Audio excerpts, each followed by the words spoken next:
Fundraising is hard, and on top, a layer of intricacies when it comes to fundraising in emerging markets. This takes multiple years to master, but we have distilled the essentials so you don't have to. The best part?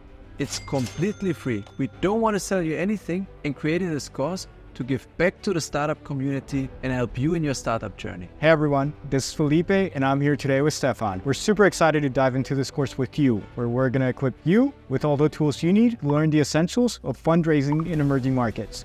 As an investor at SoftBank, a global powerhouse and the largest technology growth equity fund in the world, I invested billions of dollars into the most innovative tech companies in Latin America. I've been deep in the weeds and met with hundreds of companies that were raising capital. I've seen it all, the good, the bad, and everything in between. I can point to what works and what doesn't work when it comes to fundraising. And I'm here to provide you with the perspective of an entrepreneur that has been in your shoes not too long ago. Starting from scratch, I raised over $100 million for my business VALOREO, one of the leading e-commerce holdings in Latin America. We raised from some of the most prominent investors in the world, including CASEC, the leading VC fund in Latin America, and El Caterton, the world's largest consumer fund. I've seen all the challenges firsthand, managing multiple funding rounds and interacting from everyone starting from angel investors to large institutional investors. Felipe and I have been friends for a long time, and we've joined forces to teach you everything we wish we knew we were in your shoes. And so in this course, we're going to teach you everything you need to know as a beginner to get started fundraising millions for your startup. We're going to cover tons of stuff, including how to get started with the process and how to reach out to investors. We're going to talk about how to craft your pitch deck, how do you present yourself, and how do you manage the tactics of fundraising like a chessboard. We're going to talk about all the ins and outs of your term sheet to ink an initial deal and what the legalities you need to know are. How do you structure a deal? How do you think about how much to raise and at what valuation? What are the different legal provisions you should be familiar with? We're going to talk about what is due diligence and what do you need to do to get investors excited about your company. By the time you wrap up this course, you'll have a clear roadmap for your fundraising journey. Our approach is all about breaking down the process step by step, from that initial meeting with investors all the way through the moment you have the cash in the bank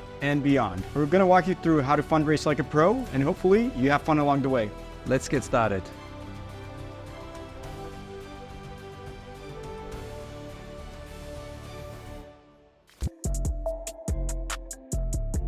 Today we're diving into a crucial topic for any aspiring entrepreneur, understanding the path to funding your venture. Whether you're in Latin America, the Middle East, or any other emerging market, the decision between venture capital and bootstrapping can shape the future of your business. Let's unpack these options and help you make an informed choice. First up, venture-backed path. This is a journey many of you might be familiar with or heard about. It involves raising capital to hire people, build your products, and invest in marketing. You repeat this until you either generate cash flows, get acquired, or go public. So now venture capital isn't just the money in the bank, it's a high stakes game. VCs are looking for over 10x returns, so the pressure is immense. They push you to the edge, influencing your governance and liquidity decisions. It's like having a coach who's as invested in your success as you are, sometimes even more. On the other hand, there's bootstrapping. This means funding your venture through savings, bank loans, or other non-VC sources. It's about lean operations and reinvesting your cash flows. It's like being on a road trip with a limited budget. You're in control of the route, great, but you've got to manage your resources smartly. So bootstrapping brings steady growth and, more importantly, independence. You're the captain of your ship, deciding the speed and direction. It's empowering, but it also means you bear all the financial risks. Now let's weigh the pros and cons. With venture capital, you get accelerated growth through access to capital, strategic advice, and network access from your investors. You also get a stamp of approval that attracts more customers, employees, and investors. And on top of that, you have a shared financial risk. But there are downsides. You might lose some control and decision-making power. There's constant performance pressure, fundraising can be time-consuming and legally complex, and if things go south, investors get paid first. Bootstrapping, meanwhile, gives you complete control and ownership. You have the flexibility to pivot or explore niche markets, work as you desire. Say you want to go to Bali for a couple of months, nobody can tell you not to do. And on top, it teaches you to focus on profitability and sustainable growth. Keep in mind, it's not a one-way door. If you do choose to fundraise later, you're more attractive to investors as they know you can execute with limited resources. However, the cons from these more limited resources are typically slower growth, difficulty competing capital-intensive markets, saying if you have a business, we need a lot of capital to stay ahead of the competition, and challenges in attracting and retaining talent. And on top of that, you have this higher personal financial risk. So in conclusion, your choice depends on your business model, market, and ambitions. If you want to do something big, fast, venture capital is the way to go. But if you can grow sustainably without external funds, consider bootstrapping, at least for the beginning. So there you have it, the path to funding your venture in emerging markets. Remember, there is no one-size-fits-all answer. It's about aligning your funding strategy with your business goals and vision. And just a little entrepreneurial wisdom to end this lesson. In the world of startups, the only constant is change. Let's start with the pre-seed stage. At this point, you probably quit your full-time job and you need to raise money to build an MVP, a minimum viable product. You iterate, you gather feedback from customers, repeat. But here's the catch. You may not have any revenue yet. This is where a pre-seed round comes into play, also called an angel round or a friends and family round. You'll probably be raising up to $500,000 from friends, families, and angel investors. Angel investors are typically what are known as accredited investors, who are individuals that meet certain financial criteria in terms of net worth and income. They don't necessarily have to be industry experts. They just need to have enough assets to deploy. They can move quickly, but typically the check sizes are small, and they can range from anywhere between $1,000 to $50,000. Think of this stage as just getting your startup off the ground. Moving on to the seed stage. Congrats if you made it this far. By now, you've built your MVP, you've acquired a customer or two, and you started generating some revenue. You're showing signs of product market fit. Great news. Now you're aiming to raise anywhere between $500,000 to $3 million in what's known as a seed round. At this stage, you'll mainly be talking to angels and VCs, venture capital firms. VCs bring institutional capital focused on growth. Keep in mind that VCs vary in terms of check size and stage. In the early stages, investors are hunting for big home runs, opportunities that can potentially 10x or even 100x their investment because the whole VC model thrives on big bets. Imagine a VC investing in 100 companies and one of them turns out to be Facebook at the seed stage. That single success can drive attractive returns for the entire fund. Now, if you've navigated through the seed stage successfully, congrats again. You've achieved product market fit and you're looking to recruit top talent and invest in rapid growth. This is where you'll raise your first significant round, approximately $3 to $50 million in what's known as the Series A. At this point, you'll be primarily engaging with VCs and you'll need to start thinking about lead investors who will anchor around. The Series A is a key milestone, signaling that you're ready for significant expansion. Beyond the Series A, you'll encounter different stages of financing, including the Series B, the Series C, D, and so on. In the later stages, you'll be talking to what are known as growth equity funds, or investors that can invest later stages than your traditional VCs who invest at the seed and Series A rounds. As your startup matures and expand, you'll find yourself right in the thick of it, dealing with a lot of complexities of these later stage rounds, which is a whole different ballgame. So there you have it, a full-fledged rundown of the equity fundraising stages. Always keep in mind that your journey as an entrepreneur is unique, that you'll see a lot of unique challenges and opportunities as you go through your journey. Whether you're kicking off your seed round or you're already in the Champions League raising a Series D, it's your grit and your vision that will guide you forward. This isn't just about funding, it's about finding partners who believe in your vision as much as you do. Whether you're building the next big thing in AI or disrupting more traditional markets, I'm here to guide you through this crucial process. So let's get into it. First things first, research is key. You wouldn't approach a fund specializing in B2B SaaS in the US if you're running a direct-to-consumer business in Brazil. It's like Messi showing up to play in the Super Bowl. It just doesn't fit. Not doing your homework can lead to awkward rejections and might even damage your reputation. But don't worry, there are tools to help you out. Crunchbase, PitchBook, AngelList, these are your go-to resources. They'll help you find investors who've shown interest in similar companies in terms of geography, stage, and investment type. Just check beforehand to make sure they're not backing your direct competitors. Now let's categorize these investors into 7 buckets. First, angels. These are individual, so-called accredited investors, typically with a certain net worth, and they may or may not be industry experts. Ideally, they can offer more than just money, like valuable connections and insights. Next, we have venture capitalists, VCs. Here the categories are as follows. First, local versus global. Local funds like Kasek, Monashis and VALOREO in Latin America, or Beko and VentureSouk in the Middle East have a strong belief in emerging markets and don't have to be sold on why the region is interesting. They have a local presence and understand the local dynamics. Global VCs, think Sequoia, Andreessen or Founders Fund, bring international prestige but might be less committed to emerging markets in tough times. There are also other global funds called crossover funds that invest in both public and private companies like Tiger and Co2. Then you have sector focus. Niche-specific funds like Ribbit and QED for fintech or DCG and Pantera for crypto offer deep industry knowledge, and generalist funds like again Kasek or Beko are more flexible and often follow emerging trends like B2B SaaS and AI in 2024. Lastly, you can distinguish by stage. So you have early stage funds, they focus on initial growth phases, while late stage investors or so-called growth equity investors aim to scale mature companies. Think here of funds like El Keratin, which we also had on board, or General Atlantic. Some, however, have flexibility to do both, to invest early and late stage. The third category is corporate venture capital. Think of corporate investment arms of big companies like Visa or Nubank. So if Nubank wants to invest in a small startup in Brazil, they have their own investment arm to do that. They bring in a lot of expertise and they can potentially open doors within the industry. And on top, if you want to sell your business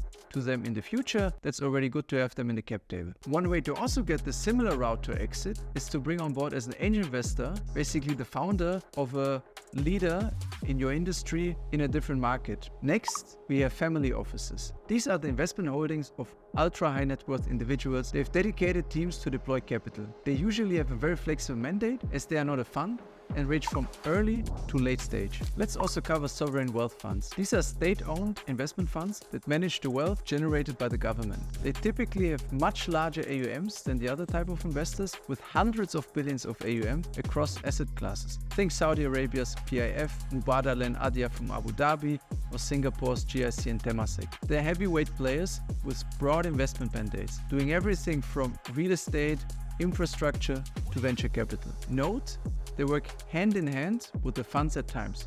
For example, PIF is an LP in SoftBank, but could also make direct investments into companies. So when it comes to choosing your investors of choice, consider the following. Number one, stage. If you're raising a Series A, you can either talk to an early stage investor or you can talk to a growth investor that can get early too. The benefit of the latter is that they can support you in your following rounds. So if you're bringing on board a long-term partner, they can basically help you not only now, but also in the future. On the downside, they force you to grow very quickly so they can put more dollars at work in your Series B, as their incentive to invest in the Series A is the option to invest more in a later round. Next consideration is what they can bring to you. What is the value add? They can either be just, let's say, big sexy logos, think of your CV, just having a nice university there, but without the actual knowledge. Or you can get investors that have real insight and get strategic value. So think of things from bringing you business, connections to other funds, partners, or strategic advice. The two are not mutually exclusive. Next is founder-investor fit. Presumably you want smart money. You want your investors involved, in the sidelines, supporting you, but many times you may prefer more passive capital, money without having the investors involved if you prefer to run the show more independently. I've had personally both types of investors and there's value in each, so it really depends on what you're looking for. So how could your journey look like? Let's start with a pre-seed round. If you're an inexperienced fundraiser, you should start by raising from friends and family first, and you should leverage your network to bring on board angel investors that could add value, primarily in the form of introductions to institutional investors in later rounds. If you're an experienced investor, you can basically skip this stage and raise from seed stage funds straight away. And then you can rather complement it with high quality angels and friends and family members who you want to add. Next comes the seed round. Here you want to add high quality institutional investors. You need to have a lead investor. Note that family offices don't lead, and there are many VCs that don't either. Here you want to go with a high-profile early-stage fund that is reputable in your region, say Kasek in LATAM or Beko in the Middle East. Securing a strong lead allows you to add other following investors. If you can get a second top-tier VC on board too, this would be great, as it will create competitive pressure for the next round. If you're considering an exit in the future, you may want to add a strategic investor here too. This is because at this point, the valuation is still low, hence providing interesting upside, plus they can give you useful guidance to your startup early on. If you don't have any high-profile angels on board yet, this is a good moment to add them into the equation. So next stop, Series A. Now you've been executing on your startup and most likely have some sort of product market fit. The type of investors you want to get in here is similar to the seed round, but typically even more focused on institutional investors. There may be even some later stage funds that are interested in investing a smaller stake now to get their foot in the door, with the potential to double down in the Series B. At the Series B and above stage, you will most certainly have institutional capital within your cap table. Your existing major investors, meaning the VCs that are backing you, will likely invest a pro rata and fill part of the round. However, you should focus on bringing on board at least one new and strong growth equity fund with deep pockets. They will support you in the later rounds, and you can continue to grow the support network around you. Here's a tip. As you're raising your round and talking to investors, you should get some reps in with your second-tier choice of investors first. Don't tell them, of course. This allows you to refine your pitch before you can talk to your first-choice investors. You don't go play against Roger Federer in your first match. You need to warm up with others beforehand and get the reps in. At that point, you not only have a more refined story, but you also be able to say that you're in active conversations with other investors without mentioning by name.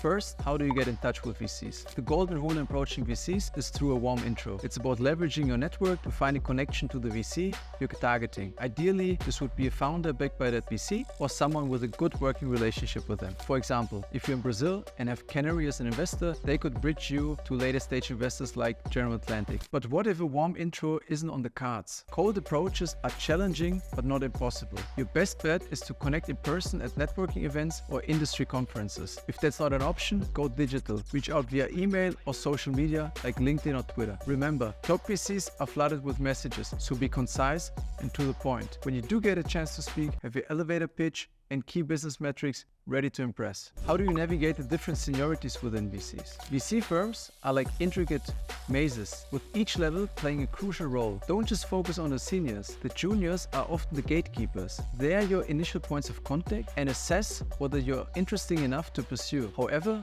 the seniors, typically managing partners or general partners, are the ultimate decision makers. But be careful here, as some firms call even the junior folks partners. Your mission: find a deal sponsor within the firm, someone who believes in you and your vision. This person can be a game changer, especially if they're a senior figure. I've seen cases where the partner really believed in the founder and wanted to do the deal despite the junior deal team not being supportive of the deal. One thing to always keep in mind when attracting new investors is you're always selling. One of my former investors, who is a partner at one of the best VCs, told me once, there are no innocent conversations. That means even though you may just have an informal catch-up, you always need to make sure you have your numbers and story ready and you're game for the conversation. As you generally won't have a lot of time when you speak with VCs, you should get a personal CRM system. There you can write down the key points, which you can then revisit when you meet them next time. Say you meet a VC called Mark and he tells you he goes to Florianopolis next weekend for surfing. Make sure to take note of that, and when you meet Mark next time, ask him how his surfing weekend in Florianopolis went to warm up the conversation. In emerging markets, WhatsApp is the primary communication medium. If you can shift conversations there, you're one step closer to the money. But maintain professionalism. Let the transition to WhatsApp happen naturally. Show small gestures like acknowledging birthdays and significant events to maintain touch points and build rapport. Building a relationship with VCs is a long-term game. Start by sending them regular updates. Quarterly is a good rhythm. Share your progress, challenges, and key metrics. This approach shows seriousness and good stakeholder management skills. Be cautious with challenges though. You want to show awareness without raising any red flags. Take advantage if you are visiting their city to meet them in person. It's a great natural way to set up a meeting without giving the impression that you're racing around and want to pitch them. It's just a casual catch-up, but as I mentioned earlier, there are no innocent conversations, so make sure you're prepared. You can reach out, for example, with, "Hey Felipe, I'll be in New York next week. How's your schedule to catch up for coffee?" When engaging with VCs, it's typically the CEO and CFO who should be involved. In the early stages, the founding CEO can handle calls focused on vision and high-level metrics. As conversations become more advanced, or if you're dealing with a data-driven fund, bring in your CFO. Also, if you have multiple founders, avoid having everyone in the call. It can give the impression that the business is left unattended. So you can see, navigating the world of venture capital is like a strategic dance. You need to know how to build a relationship, understand the internal dynamics of the VC firms, and be prepared all the time. Keeping all of these things in mind is critical on the way to securing that cash. From the moment you meet a VC to the point when you get the money, here are the steps. Step 1 is getting the intro call. You cross paths with a VC, perhaps at a networking event or a warm intro, or even gotten a response to your cold email. You've managed to pique their interest in you and your startup. And now your goal is to get those VCs on a call. After setting up the call, like we'd be speaking to somebody junior or mid-level from the VC team. Think analysts, associates, and vice presidents. The senior folks usually don't get involved in these intro calls. These calls serve as an initial litmus test for your company. They'll dive deep into the discussions about your team, your vision, your business model, and the market opportunity. It's also your chance to understand the investor better, seeing if they could be a good fit for you. When it comes time to send your pitch deck in advance, there are pros and cons. Sending it beforehand allows the VC to come prepared with questions, and it gets them more engaged, especially if your business model is complex. However, it can shift the power dynamic in favor of the investor as you'll go into pitch mode. My rule of thumb, send the deck in advance if you've already built rapport with the investor. If it's your first interaction, you can hold off. You'll have to share the deck after the call anyway, so the advantage of waiting to send after the call is that you can use the conversation to learn about how the investor thinks and tailor your deck accordingly before sending it over. After that call, they'll make a decision. Do they want to continue or will they pass? If they like you, they'll present a quick summary of your case on the next pipeline call with the greater team, including the partners. This initial interest hinges on factors like your team, market size, early traction, and most importantly, if you're speaking with competing funds. There might be follow-up calls to address any initial concerns before going into a deeper dive, and as the partner joins, if you're not, it's often a sign of excitement. The partners may want to start pitching their fund to you. If the excitement continues, the VC team will dive deep into due diligence, a thorough analysis of your business, financials, and growth strategy. They'll request loads of data, speak with industry experts, and conduct multiple meetings with your company. This phase can take anywhere from 1 to 3 months, depending on your round dynamics and your ability to provide the information quickly. After their thorough due diligence, the VC team will decide if they want in, and if so, they'll present you with a term sheet, which is a non-binding offer. This document outlines the key terms of the investment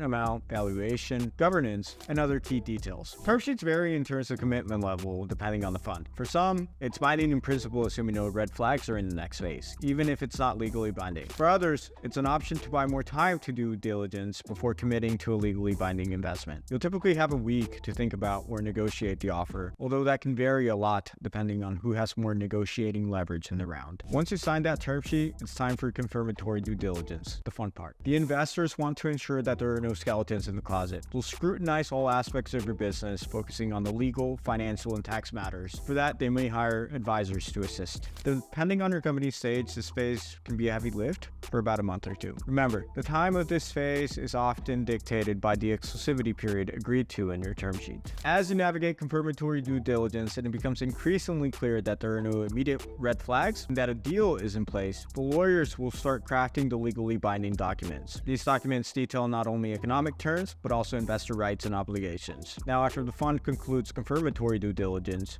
with a thumbs up and negotiations are wrapped up, you're ready to sign. This step makes the investment legally binding for all parties involved. Now, hold your horses. Don't confuse signing with closing. Signing and closing can happen concurrently, but there may be a lag between the two. Closing conditions need to be met before the funds hit your bank account. This could involve things like antitrust clearance, regulatory approvals, and other specifics. Closing then occurs when all closing conditions have been met, and then the investor will wire the funds and the shares will be issued or transferred to your investors. Well, there you have it, guys. The journey from that initial meeting to the moment when you close a deal, it's a wild ride, but every twist and turn is an opportunity for you to learn and grow. If you dive headfirst on your fundraising adventure, always keep in mind that this process can vary from one startup to another. What truly matters is having a crystal clear vision of where you're headed, and understanding your startup's path is unlike anybody else's. So my advice, pick the path that syncs perfectly with your long-term aspirations, and don't be afraid to seek guidance along the way.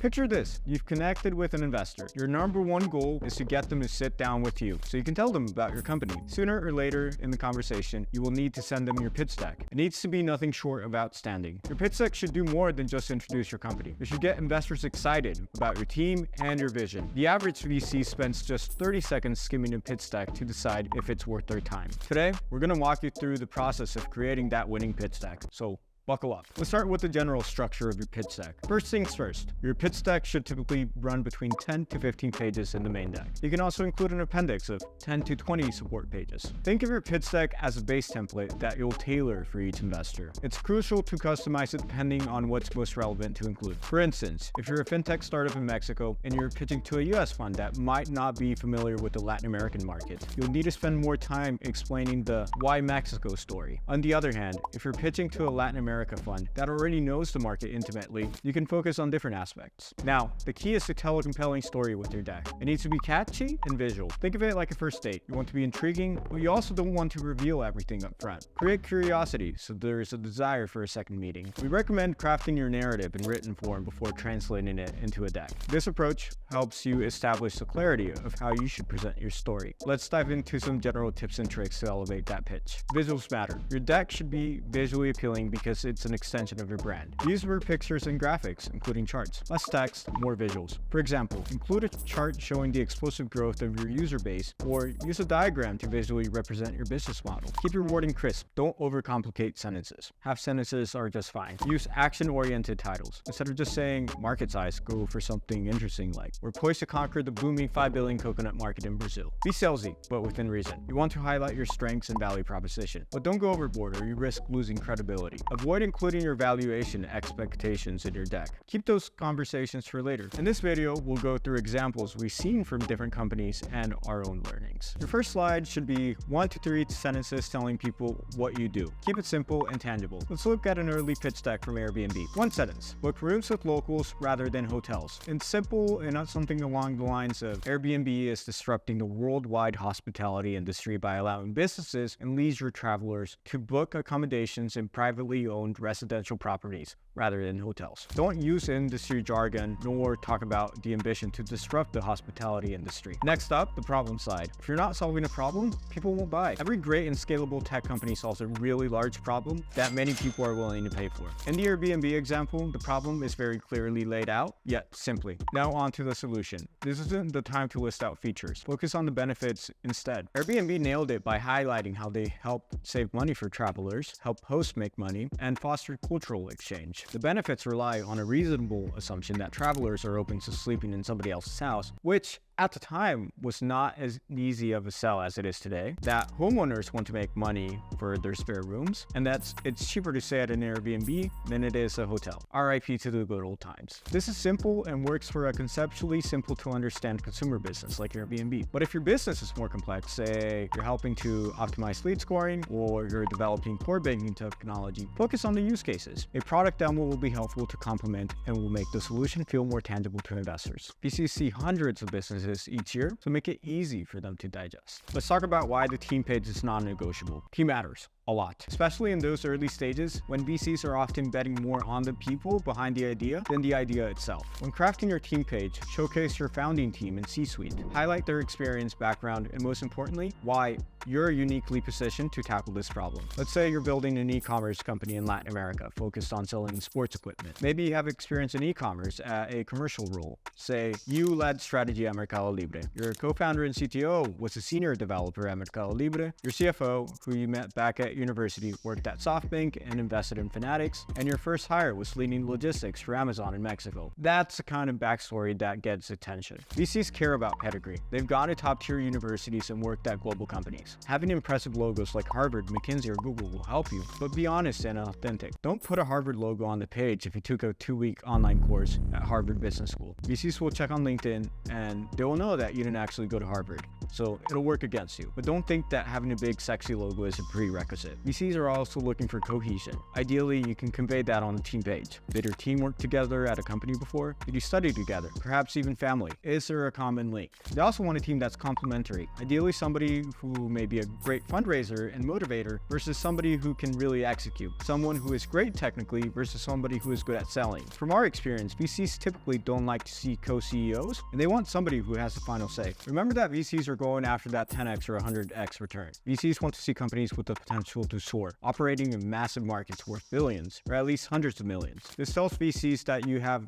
room to grow and capture a slice of that huge market. You need to define your target market specifically. Say you have a pet e-commerce company in Brazil, and today you sell pet products online. How would we structure that in a pitch deck? We typically see a classic page with 3 nested circles showcasing the market opportunity. The first is the general market size. Say you found a credible report that says that the pet product market in Brazil is worth $9 billion. One good place to start is to look at the presentations of publicly traded companies in your industry. They're typically available online in the investor relations page. However, our target addressable market is not all pet products, since a lot of the sales happen physically in stores. So our target addressable market, or our TAM, is specifically pet e-commerce spend. We know from the report that 8.4% of all pet products are sold online. Therefore, our TAM is $760 million.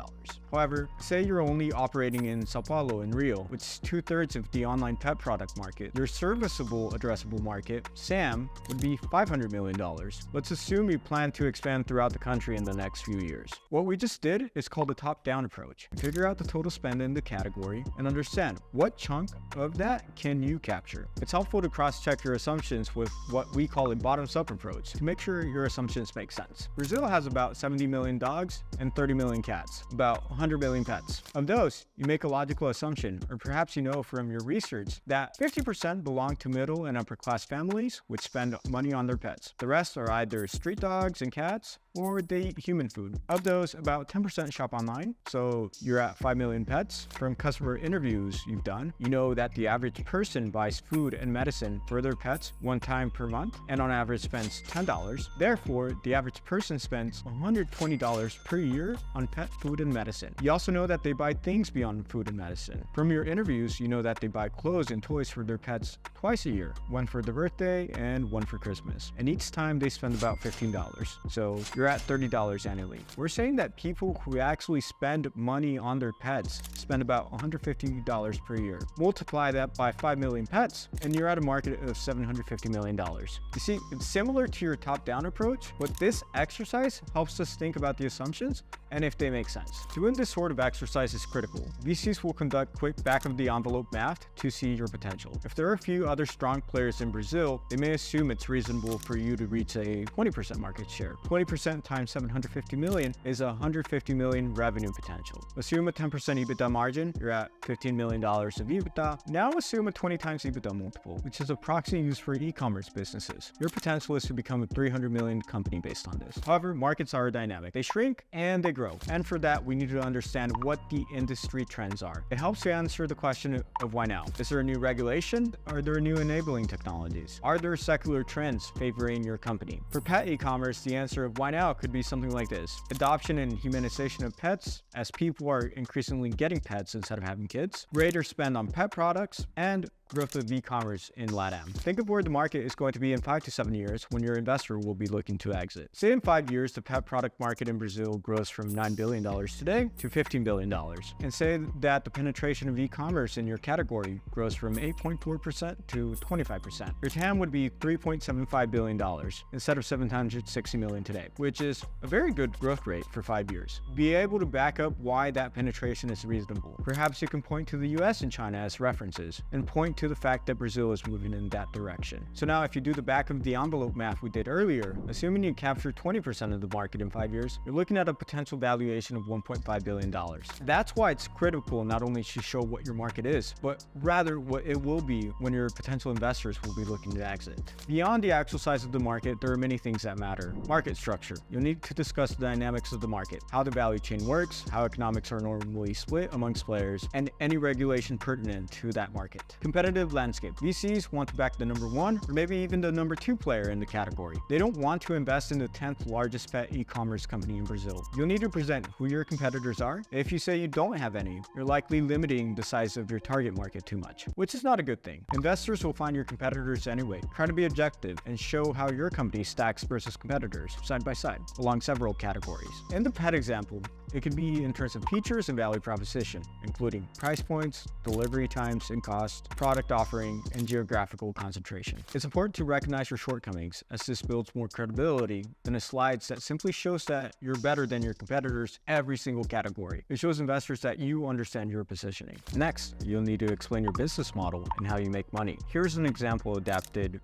from Opendoor, which buys houses from homeowners in the US at a discount, flips them, and then sells them to other consumers. Say a house sells for $260,000, which is typical in the US. They are then buying it for a 15% discount to market price, and they sell it at the market price to consumers. So they make, on average, $39,000 per house. They graphically show the business model through their unit economics. The typical consumer will transact with Opendoor one time. It's not every day that you buy or sell a house, unless you're Sam Zell, of course. Now, if you have a business with a recurring customer base, it's different. It's important to showcase that you can make money from your customers and retain them. Investors will pay attention to your LTV, or your customer lifetime value, to CAC, customer acquisition cost ratio. They will calculate this number in detail. LTV is calculated as profit you earn from servicing one additional marginal customer, affecting by the customer lifetime. Let's say that instead of houses, Opendoor were to sell a SaaS solution to real estate brokers. Assume they charge $20 a month with a 75% profit margin after accounting for all the costs associated with servicing one additional broker. They make $15 per month. Over time, your brokers will churn, and your average customer lifetime is, say, 40 months. You're looking at a customer lifetime value of $600. Your customer acquisition costs should factor in marketing, sales expenses, and any subsidies you give your customers to adopt your product. Say you're spending $50 a month on Google and Facebook ads and $100 on sales reps for each client that you're bringing in. Your total CAC would then be $150. Your LTV to CAC would therefore be 4 times. A good LTV to CAC is usually at least 3 to 4 times. It means you have a good engine to acquire customers. Conversely, you should also pay attention to your payback period, which is the time when the cumulative profit you made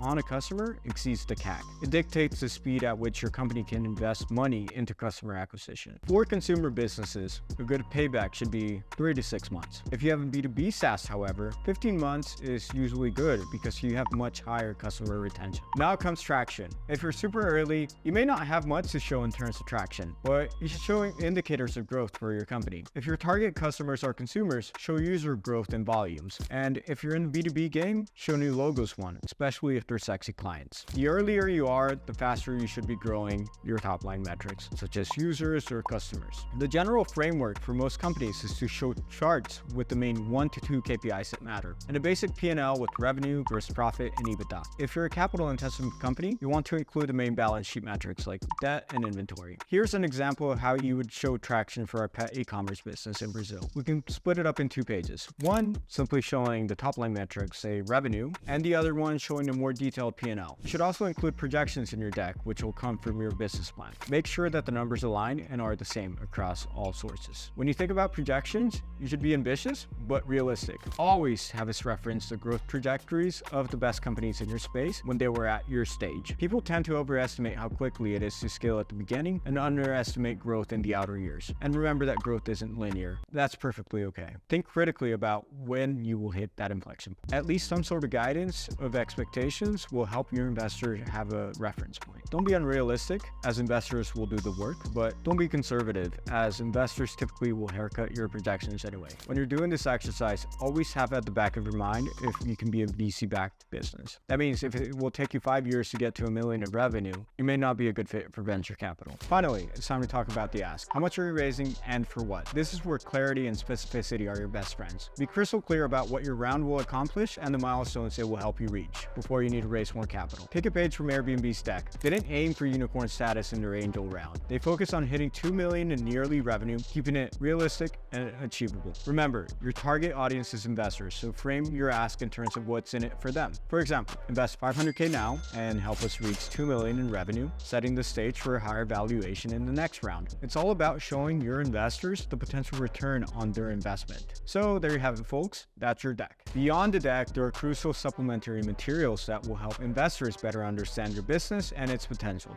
Let's break it down. First up, your business plan. This is more than just a fundraising tool. It's a roadmap for your business's growth so you can understand levers that influence your business and how you shape your strategy. If you're a pre-seed company, a simple Excel with projections of your KPIs and P&L should be fine. However, as your business grows, your business plan should be more detailed, incorporating different drivers. Your business plan should incorporate at least 1 year of historical information if you have it, and then have a detailed build-up to explain your business. Let's run through a quick example conceptually of how this would look like. Let's say you have a business that is buying and selling cars online. I would break down my operations carefully to understand what the drivers are when I'm modeling my business. So first, I need to buy the cars from consumers, then I need to fix them, then I need to store them in a warehouse, then I need to invest in marketing before I go off and sell those cars to other consumers. So I would start by modeling my operation at the top line level. How many cars do I buy and how many do I sell? And then I start thinking about the unit economics of each. What do I buy each car for? How much am I spending per car to fix it, store it, and market it? And how much do I sell it for?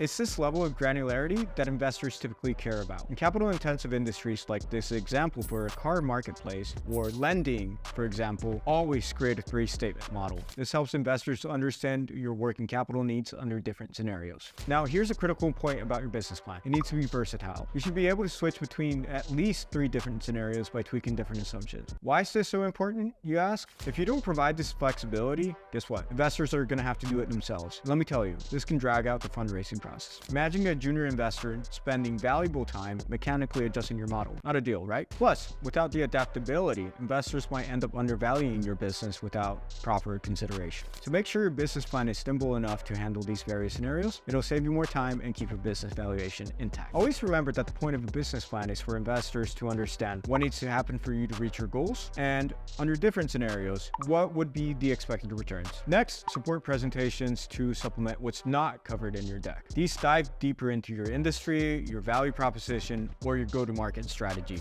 Tailor these presentations to showcase what's important for your business. For example, if your business is tech first, show your tech stack. If you're in biotech, include clinical trials data. These presentations provide investors with a more in-depth understanding of your business. Lastly, support Excels are essential. Use cohorts for businesses serving small businesses or consumers, and use sales pipeline trackers for businesses serving enterprise customers. Cohorts are essentially groups of customers categorized based on when they were acquired. Investors pay close attention to these because they want to see a clear trend. Each new customer that you acquire should be more valuable than the last. Cohorts provide valuable insights into customer behavior, especially for businesses catering to consumers and small businesses. They help you understand things like customer retention and spending habits over time. So if you want to impress your investors, make sure your cohorts tell a compelling story about your customer acquisition engine and its impact for your growth trajectory. For B2B companies, showcasing your sales pipeline is crucial. Unlike consumer-focused businesses, B2B companies often experience revenue fluctuations due to the nature of securing contracts with key clients. To give investors a clear picture of your revenue projections, it's essential to maintain a detailed sales pipeline tracker. This tracker should outline where you stand in discussions with potential clients, the size of the contracts under negotiation, and the likelihood of closing them. Providing this information offers investors invaluable insights into what to anticipate in terms of your future revenue streams.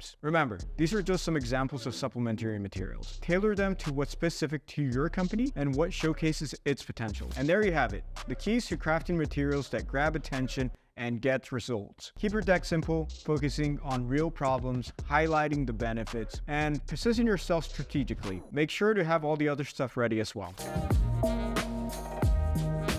Entering the fundraising arena requires a specific mindset. It's not just about having your facts straight, it's about understanding the psychological dynamics at play between you and the VC. They are looking for a promising investment that aligns with their mandate and offers substantial returns, meaning over 10x for early stage VCs and around 3 to 5x for late stage funds. And you're aiming to secure the right amount of capital with minimum dilution from the best VCs. The key here is creating FOMO, fear of missing out. You want to create the impression that all the top dogs are investing in your business and the VC would be stupid if they didn't invest. Creating FOMO will help you generate a competitive environment, which gives you leverage to choose your partner and negotiate the best terms. Always keep in mind, fundraising is more psychology than logic. Think of storytelling here like choosing the right picture for a Tinder bio. You want to make sure it helps you stand out, emphasizes your strengths, and helps attract the right partner. But you shouldn't lie. People will find out. So if you're short and overweight, don't put a picture of Tom Brady in your bio. That's the same principle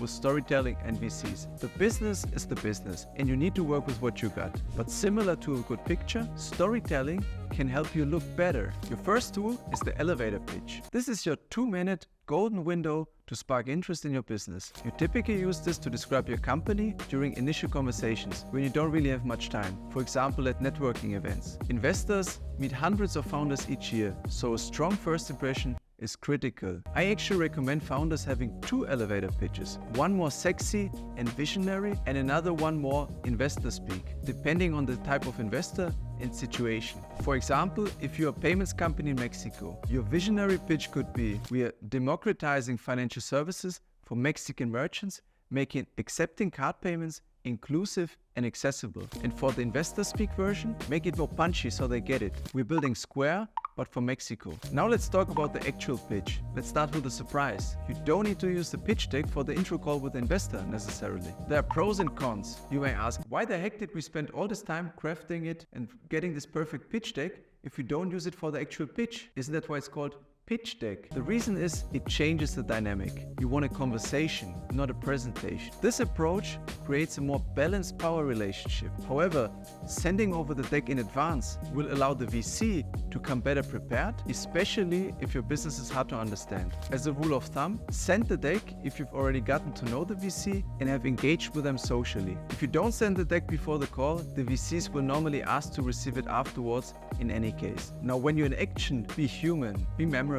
Share your story as a founder, not just as a company. Discuss your background, how you met your co-founder, and what led you to start the business. Investors resonate with founders who are following their life's calling and not just who want to make some quick money. Important, communicate it in a manner that is logical and makes sense. You should leave the VC thinking, of course he's building a prop tech in Brazil. He's Brazilian who worked in real estate and was coding as a teenager. VCs need to think that there's nobody better positioned than you to solve the problem. But don't worry, if you have some sort of exotic background or it doesn't look clear at the first glance, just try to package it into a nice story that it makes sense and that puts you in a good position. Keep your language clear and relatable. Use simple examples so it sticks. Say you have a corporate card company serving startups. Use tangible analogies like we're American Express, but for startups. It's okay to use sexy headlines like we're creating an AI-powered spend management platform to capture attention, but don't leave it vague and make sure you're able to explain it in simple terms later on. Ultimately, VCs won't invest in something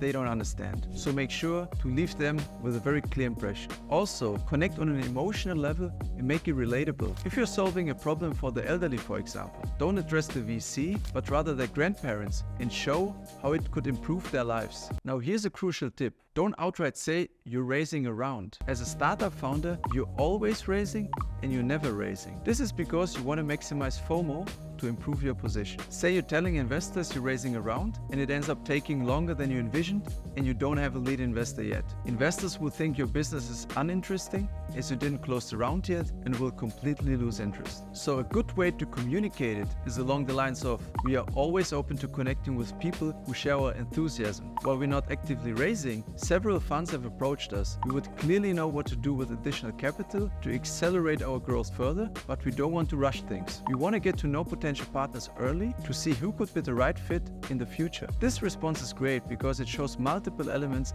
that make you more attractive for VCs. First, you have a long-term mindset.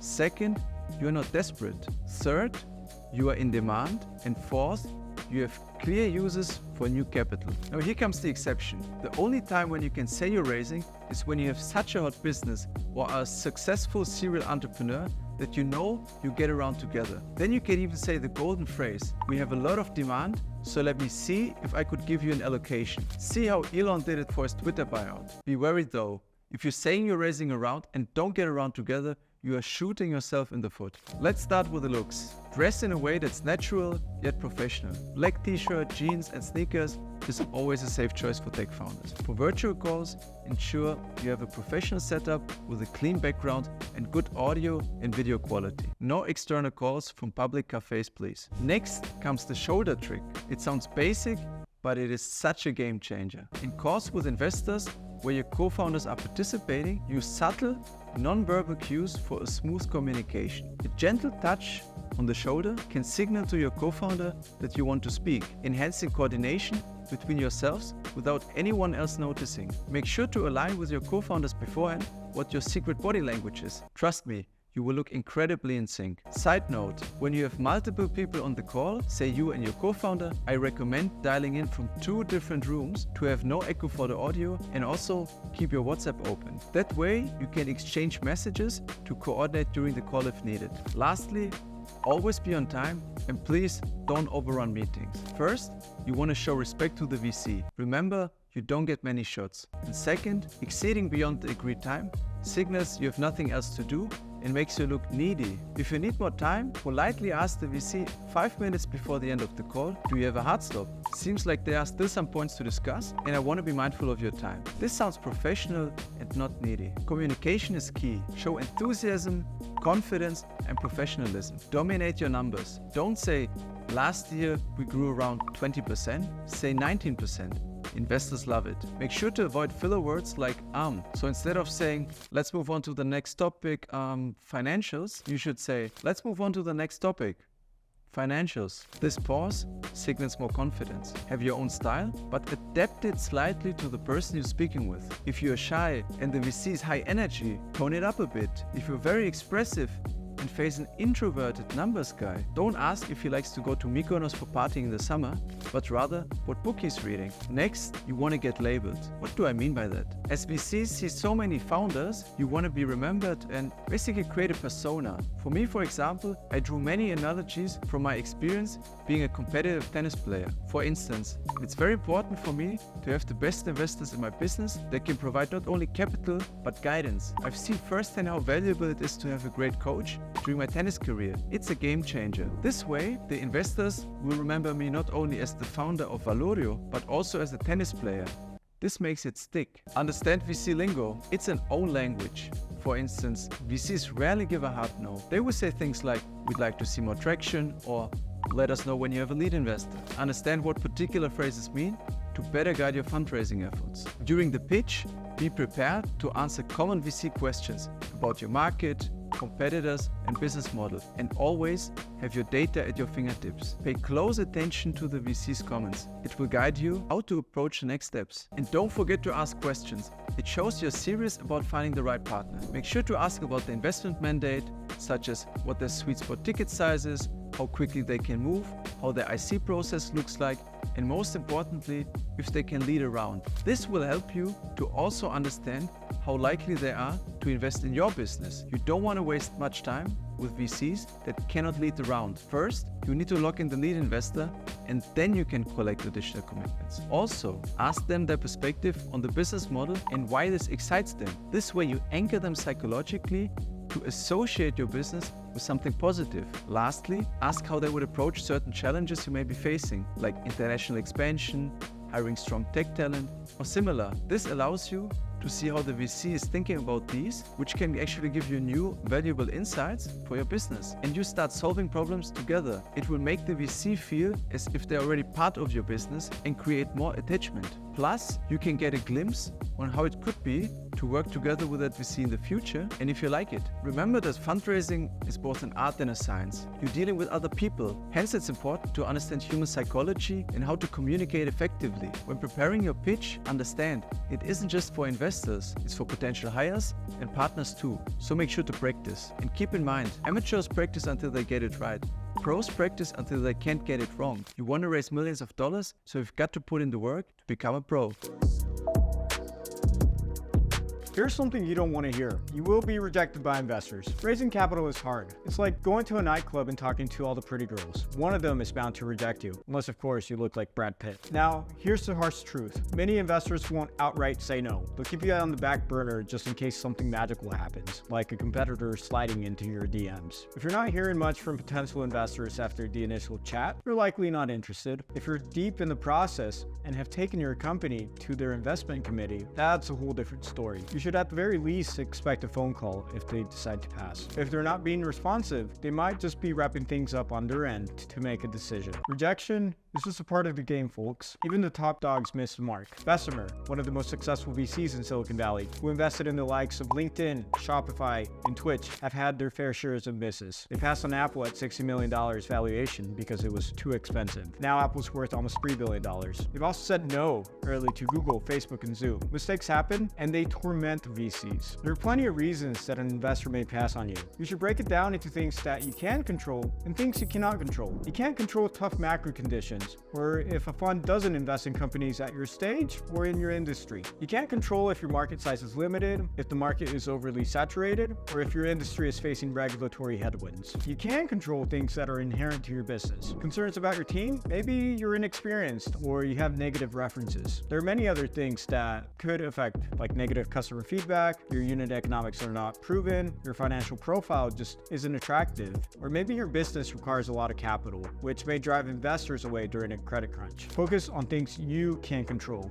Always ask for feedback when you get a rejection. Most investors won't be ready to spill the beans on why they pass on you. They'd rather not shut the door on you so they can come back to you in case your business starts doing well, or if a fund that competes with them slides into your DMs. When you ask for feedback, always be direct and ask one thing. What is the one thing that caused concerns for you? Accept the feedback graciously. There's no point in fighting with the VC and trying to convince them that they're wrong. Keep in mind that their decision is already made. Express your gratitude, thank them for getting to know your company, and keep pushing forward. Remember, just because a VC doesn't bite the apple now, doesn't mean they won't do so in the future. Above all, never be disrespectful. The VC community is very small, especially in emerging markets, and people talk a lot. Feedback helps you understand what you can control and what you cannot. Now, let's dive into the art of bouncing back. Once you've gathered that valuable feedback, you can tailor a strategic game plan. Let's explore some common reasons for rejection and potential strategies. Faced with tough macro conditions, just accept the fact that fundraising will be a lot harder now and that the bar is higher. The fund you're talking to doesn't invest in companies at your stage. They probably should have told you early in the process that you didn't fit their mandate, but if they do so later on, ask them to introduce you to other funds. That is, of course, provided that you've already cultivated a strong relationship with them. Be specific in your request. Worried about market size or competition? It helps to reframe your addressable market and understand why you are positioned to win. Receive negative customer feedback? Improve your product and customer service. If you're dealing with unproven financials and unit economics, prioritize sustainable growth and give your business time to mature. Keep in mind that funds love founders who not only talk the talk, but walk the walk. If a fund wants to see better metrics, ask them specifically what they want to see, and then a few months later, you come back to them and you say, hey, we're profitable, we're growing 50% month over month. Do you want to pick up the phone again? They'll likely say yes. You should always lay down your options from easiest to hardest. The easiest is changing your pitch. Next, you want to focus on addressing the issues that you can control. Third, if you're just not getting traction from VCs, consider alternative funding sources. Fundraising is not easy and it's not for the weak. If you keep getting rejected, stay positive, stay hungry, but don't be foolish. Think about your options for moving forward. And remember, always keep a winning mindset. So what exactly is a term sheet and why is it such a big deal? Think of it as the blueprint for your investment deal, outlining all the key conditions before you dive into the binding agreements. Today, we've got a standard term sheet template that we'll walk you through. Pay attention. Understanding this document is a game changer. First, you'll see a reference to the type of security in the transaction. There can be many different structures to an investment, but today we focus on 3 of the most common, which are investments via the issuance of preferred stock, simple agreements of future equity, or so-called SAFEs, and convertible notes. Let's start with issuance of preferred stock in what's called an equity investment or priced round. Investors give you money and in exchange take a certain ownership in your company, represented with shares. These shares come along with a series of rights for the shareholders of that class of stock. You will see these in most fundraising rounds, except at the early stages where SAFEs tend to be the standard. SAFEs allow investors to convert the investment into equity at a future date. The investor gives you the money now, and once you raise your next priced round, the investor is entitled to shares. What's the point of this? In a normal equity round, since the shares come along with a lot of rights and the rounds tend to be bigger, there is a lot of negotiating. You have to get lawyers involved, and all of this is very costly. Back in 2013, Y Combinator came up with a structure because it's simple, fast, and cheap for early stage companies that want to raise capital but don't want to deal with the headache of an equity round. In a SAFE, no shares are issued or sold, just the promise that an investor will receive shares when an equity round happens. It's basically deferring the work of negotiating these shares to a later date once you have another investor who can lead that charge. We see this a lot in pre-seed rounds and seed rounds. Third, we have convertible notes. It's similar to a SAFE, but it has an interest that accrues. So if an investor invests 10 million with a 10% interest rate in a year, that would be worth 11 million. And if at that point you raise an equity round, the ownership stake would be calculated off that 11 million, not the 10 million that was invested. It's a debt instrument that converts into equity, and investors like it because it helps prevent downside risks with the debt while preserving the upside of equity. So which one should you use? If you can get a safe, go ahead, especially in the early stages. You'll typically find that as you grow, a normal equity round is going to be more common. When macro conditions are rough and it's tough for startups to raise capital, you see a lot of investors pushing convertible notes because it minimizes their risk. Next, you'll have the investment amount and valuation. Notice that here it says post-money valuation, including an available option pool equal to X percentage of the post-closing fully diluted capitalization. A few things here. What is valuation? What's an option pool? What does a fully diluted capitalization even mean? Valuation, valuation, valuation. This is what everybody cares about. How much is your startup worth? You have two types, pre-money and post-money. Pre-money is your valuation today. Say your company is worth 8 million. You have a co-founder and you own 50-50. So each of your stakes is worth 4 million. Say you're raising $2 million in a normal equity round. Your post-money is just your pre-money of 8 million plus 2 million investment from the round. Now your investor owns 2 million out of the 10 million and you and your co-founder own 4 million respectively, or 40% of the 10 million. You own 50%, now you own 40%.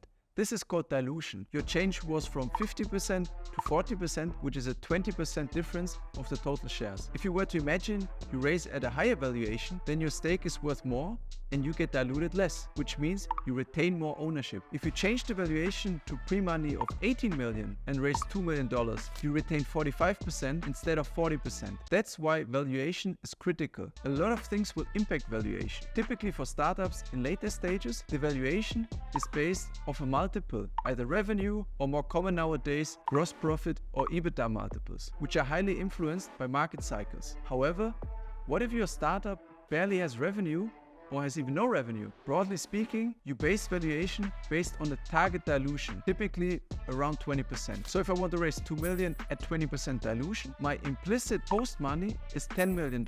So pre-money would be $8 million.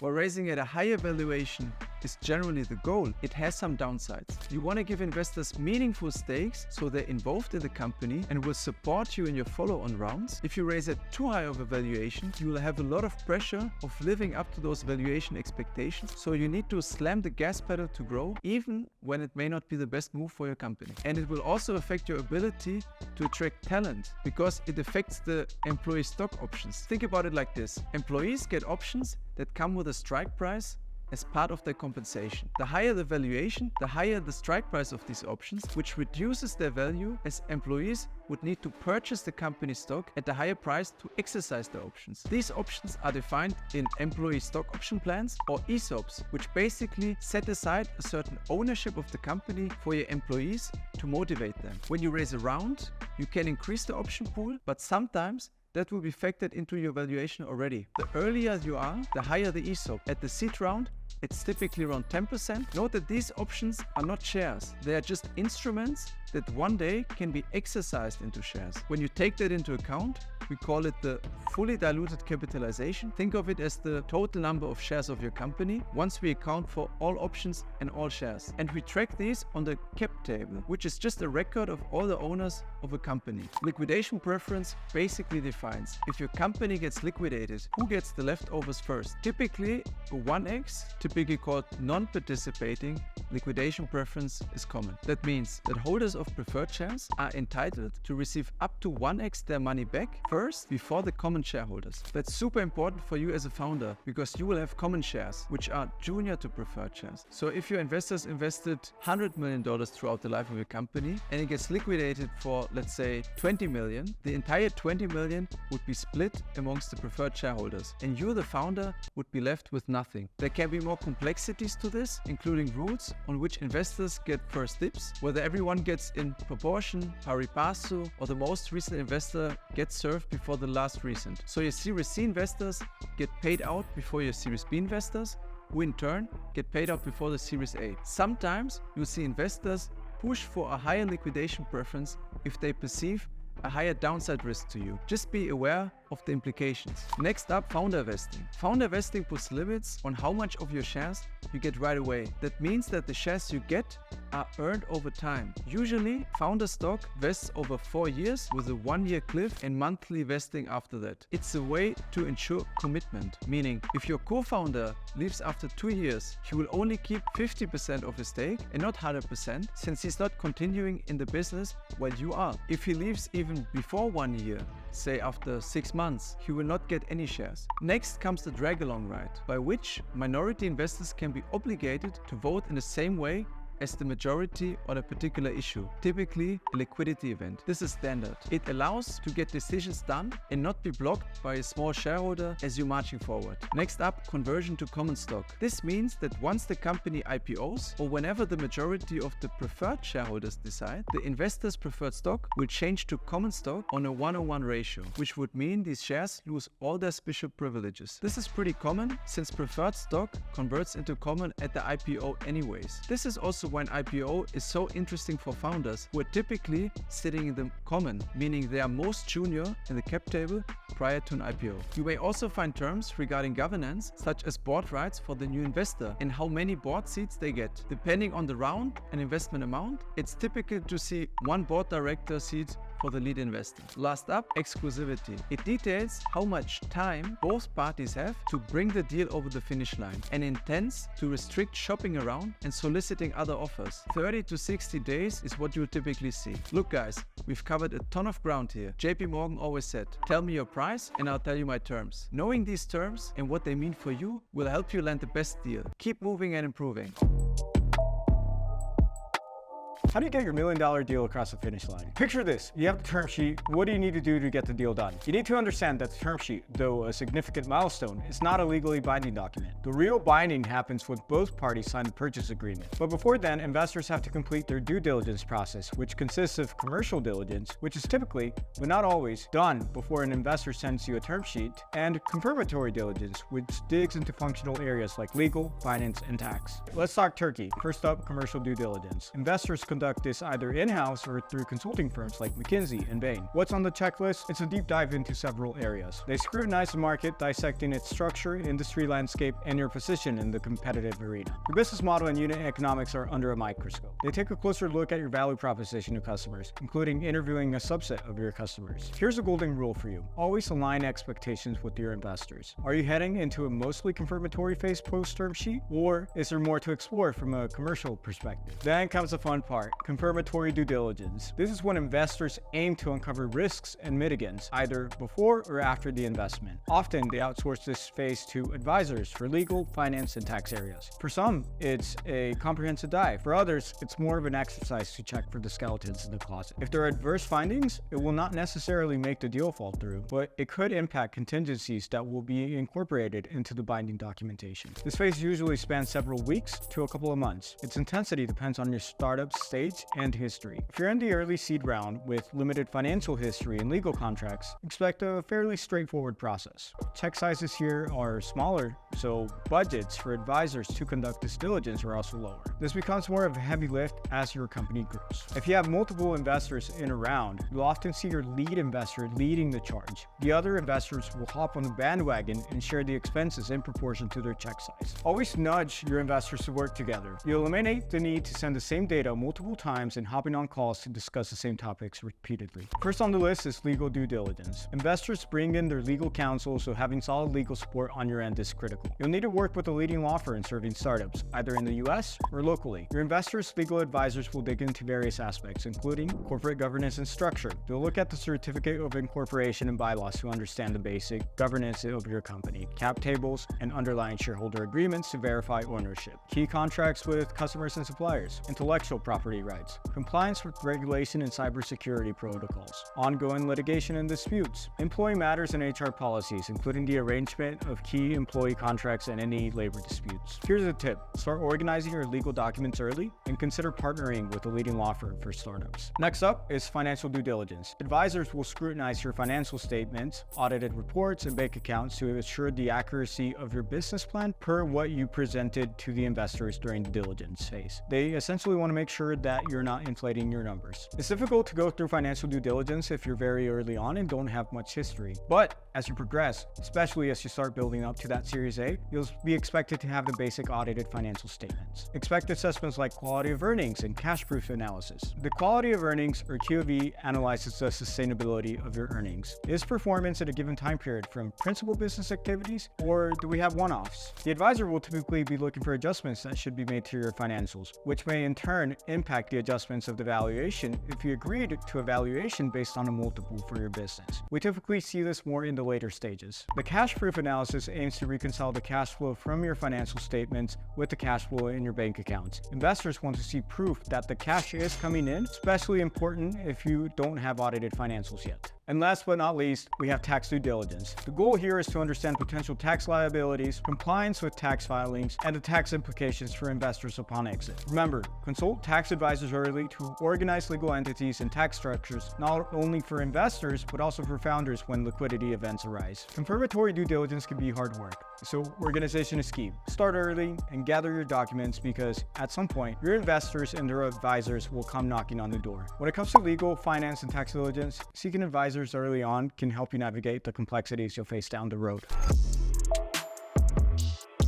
What are the 5 legal documents that every fundraising process needs? Shortly after kicking off confirmatory due diligence, your legal team will begin drafting binding legal documents for your funding round. This set of documents dictates the terms of the transaction, the rights and obligations of investors, and changes to your company charter. These terms here are binding and supersede those of your term sheet. Having an experienced attorney by your side is absolutely critical, someone well-versed in the nuances of fundraising documentation. Alright, let's break it down for you. The Stock Purchase Agreement, or SPA. It's where a lot of the action takes place, detailing economic terms like purchase price, amount of stock being sold, and all other matters like representations and warranties for both the company and investors, indemnification provisions, closing conditions, and other key terms. Think of it as what you're buying and what your promise agreement. It's heavily negotiated. Key terms include economic terms, including the price per share and total investment amount. These should not be a surprise, as they're typically hammered out well in advance. Representations and warranties. These are assurances about your company's current state and its future, covering everything from legal compliance to intellectual property. The company is basically laying it all out on the table, making statements of fact called representations, or reps, about its current situation and promises for the future called warranties when it comes to the legal and financial specifics about the company and its shares. These reps outline in detail the company's operations, from ongoing legal battles to the company's intellectual property holdings. To cover any exceptions to these reps and warranties, you've got a disclosure schedule that comes with the SPA. For example, the SPA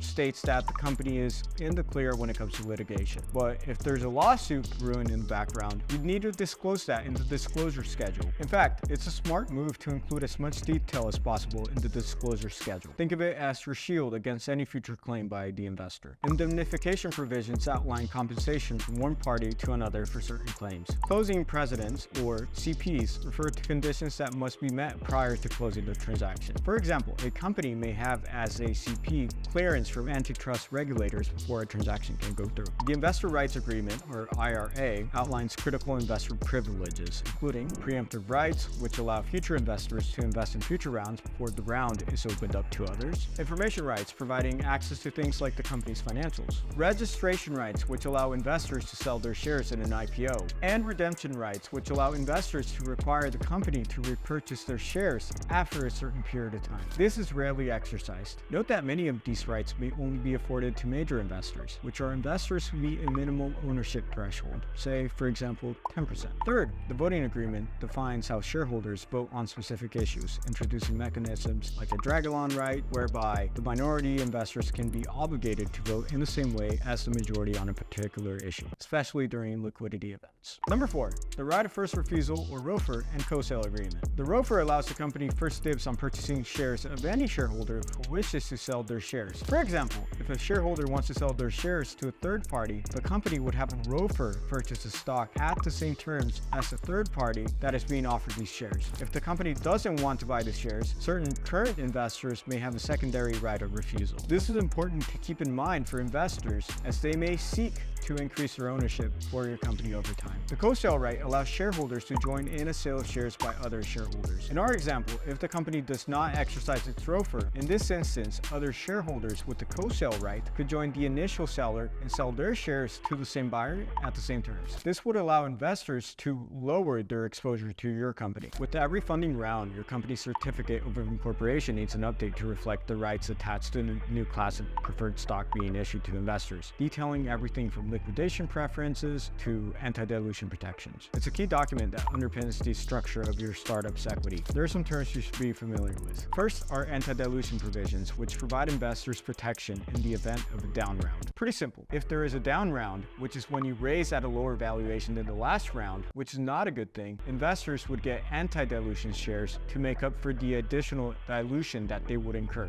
It's not typical to see this at the pre-seed or seed stages. Second are liquidation preferences. Take note, super important as this impacts what you as the founder get paid out if your company gets sold or liquidated. Typically, a one-time liquidation preference is the standard. It can either be senior or pari passu. Senior means that your Series B preferred shareholders would get paid before your Series A preferred shareholders, which in turn would get paid before your seed round preferred shareholders. Pari passu means that your preferred shareholders would get paid on a pro rata basis based on what they invested. It means that if your company goes through a liquidity event like a sale, the preferred shareholders would get their money back before the common shareholders. Imagine your investors collectively put $100 million into your startup and that the company is liquidated for $50 million. The $50 million would be divided among the preferred shareholders according to their ownership of preferred shares. Now here's the sob story for you. Because the liquidation value is less than what your preferred shareholders put in, the $100 million, common shareholders, including yourself, would be left with nothing. In conclusion, understanding these documents and having the right legal support is absolutely a game changer for your startup. Don't underestimate the importance of having a legal expert in your corner. How do you get featured on TechCrunch? Today's topic is a crucial one in your fundraising journey. What should be your PR strategy when raising a venture capital round? Raising venture capital is often more psychological than logical, especially in early stages. The key, creating FOMO, fear of missing out. It's like dating. If everyone finds you attractive, you become irresistible and always think ahead. The best founders are always planning the next round when they close the current one. A successful round with top investors and a buzz in the industry can set the stage for your next leap. It puts you on the radar for new investors, boosts your credibility, and even helps in attracting superstar talent. And let's not forget about company morale. Celebrating your success and making a big deal out of it can bring the team together, boosting spirits and fostering a sense of accomplishment. But there's a flip side. Publicity puts you on the radar. Great for attracting attention, but also alerting competitors. Imagine you're a small fintech in Brazil, quietly building something that could pique the interest of a big player like Nubank. Flying under the radar might be a strategic move until you reach a certain size. If Nubank catches wind of your idea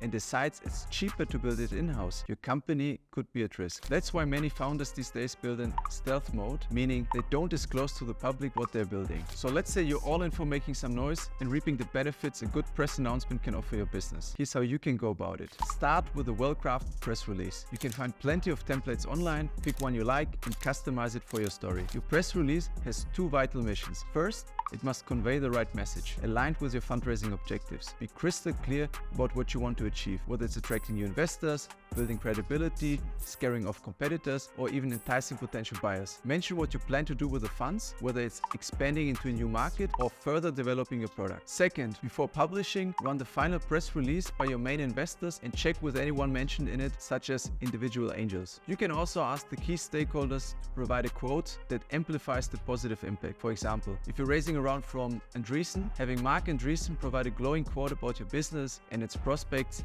can be incredibly helpful. Larger VCs have oftentimes a dedicated person for communications and press, so you can liaise with them directly. For Spanish-speaking LATAM, make sure you have versions in both English and Spanish. Same goes for Brazil with Portuguese and the Middle East with Arabic. Now that your press release is good to go, you want to secure some high-quality media coverage. Start by identifying the right news outlets that align with your target audience and fundraising objectives. Want to attract more VCs? Aim for TechCrunch. Looking to establish credibility in the industry? Forbes might be your go-to. Interested in industry insiders? Consider a theme-specific magazine like Payments for Fintech. Now, how do you get in touch with reporters? You can often find their names in the respective publications. For example, if you're targeting TechCrunch LATAM, you can reach out to Marianne. If you're a serial founder, you might already have the email addresses of key contacts. If not, reach out through other channels like LinkedIn or Twitter. Even better, ask your investors if they can make an introduction. When you have their contact information, send a concise message with your your request. Reporters are busy, so get straight to the point. In your message subject line, make it clear what your objective is. For instance, exclusive announcement, VALOREO Series B with leading international fund. In the message body, let them know you'd like to offer them an exclusive on the release and ask if they're interested. Mention when you plan to release the news and offer to answer any questions they may have. You should also provide them with a full press release. Editors typically require at least 1, preferably 2 weeks of lead time, so plan accordingly when reaching out. If they're interested, coordinate with them on the exclusivity arrangement. Different reporters may have different expectations. You can offer a global exclusive, which many prefer. What we did at VALOREO was exclusives by category. For example, TechCrunch got the exclusive on global tech news, Forbes Mexico covered business in Mexico, and Bloomberg handled international business. Editors will reach out with questions or may request a call. If you're short on time or prefer to have more control over your responses, ask them to send you their questions in writing. This way, you can carefully craft your responses and ensure your narrative remains on point. Be cautious about disclosing sensitive information publicly, such as valuation or cash position, unless that valuation is a significant milestone, like becoming a unicorn with $1 billion valuation. Timing is everything. Aim for a Tuesday or Wednesday release, as Mondays are typically flooded with weekend news and Thursday and Fridays have fewer readers due to the weekend approaching. Consider also the publication hour, factoring in relevant time zones. For VALOREO, for example, we targeted traction in LATAM, where our business was operating, as well as the US and Europe, where our existing and potential new investors were based. So we chose 9 AM Mexico time for the embargo. An embargo means the newspapers hold the story unannounced until that time. As a final step, coordinate the release with your team members for maximum effectiveness. As the CEO, prepare a LinkedIn post alongside your main press release. It's essential to maintain a consistent message across all communication channels, including social media, press releases, and interviews. Inconsistencies can lead to questions, so maintain control of the narrative. When the embargo hour arrives and the newspaper publishes the exclusive finally, release the press release on your website, consider using a distribution service like PR Newswire for broader coverage, and the CEO should then post a newspaper article on LinkedIn with a previously prepared text. Encourage team members who want to support to repost the CEO's article for maximum virality. Coordinate with your network and investors on when they should post to maximize distribution. There are other ways to manage a press release, and we have tried various formats, but this approach has worked best for us and has received very positive feedback. Post-announcement, you might get offers for deeper stories. Engage if it adds value, but remember, your primary role is leading your company, not just being in the limelight. Publicizing your fundraising round can be a powerful tool if used wisely. It can set the stage for your next growth phase, attract key stakeholders, and boost team morale. Just remember, with visibility comes scrutiny, so choose your moments and messages thoughtfully. You signed the binding legal documents and cleared any regulatory hurdles necessary for closing your round. You won't see that money in your bank account right away. Why? It's all because VCs are subject to a process called capital calls. Picture this, you're in talks with a fund that manages $1 billion in AUM. Let's say they've already invested $500 million, leaving them with another $500 million in dry powder. But here's the catch. They don't have that entire $500 million sitting in their checking account. They need to go through a process known as capital calls to access that money from their LPs. Once VCs have received that cash from their LPs, they can actually fund your deal. Typically, the capital call process takes about 2 weeks with an additional 2-week grace period. You might not see that money hit your bank account until a month after you sign the deal. Before you start requesting wires, you need to send an updated cap table to all the investors who are part of your round. This cap table should be precise, specifying the exact number of shares each investor will receive and the exact wire amount, typically in dollars. If you're not a US company, pay close attention. Many funds may initially present term sheets with legal docs with values in local currency, but when it comes time to funding, they'll prefer to use US dollars because their bank account is typically in the US. This approach helps the investor mitigate any foreign exchange risk. For instance, if your company is in Mexico, your investors might discuss your valuation in pesos during the term sheet phase. Then they'll establish a mechanism to calculate the exchange rate at the time of funding. Depending on your market and currency volatility, this may have a minor impact on the final amount you receive. Always make sure to call your investors to confirm the wire details. Verify everything from the exact dollar amount to routing and account numbers. They'll connect you with somebody from their treasury department for a chat over the phone. It helps prevent fraud. Sometimes, instead of one single closing, you can break down your funding into multiple dates. You get one portion of the capital today, another chunk a few months later, and so on. This strategy is known as tranching. Investors have incentives to push for tranching for several reasons. First, they might not have all the capital at hand, or they could have some internal limitations on how quickly they deploy funds within a specific quarter, so they prefer to spread out their investments. Second, investors are laser focused on maximizing maximizing their IRR, or internal rate of return, which is the North Star metric that funds use to track performance and raise further funds from their LPs. If VCs can negotiate to wire you the money at a later date, it shortens the amount of time that their capital is locked up in your company, and thus boosts their IRR. As an entrepreneur, you should consider accepting tranche rounds if it doesn't negatively impact your business. Whether you get half the money now and half in 6 months, or some other arrangement, it's all about matching your financial needs with the dynamics of the rounds. Sometimes, this can be the icing on the cake that makes the math work for the investor and seals the deal.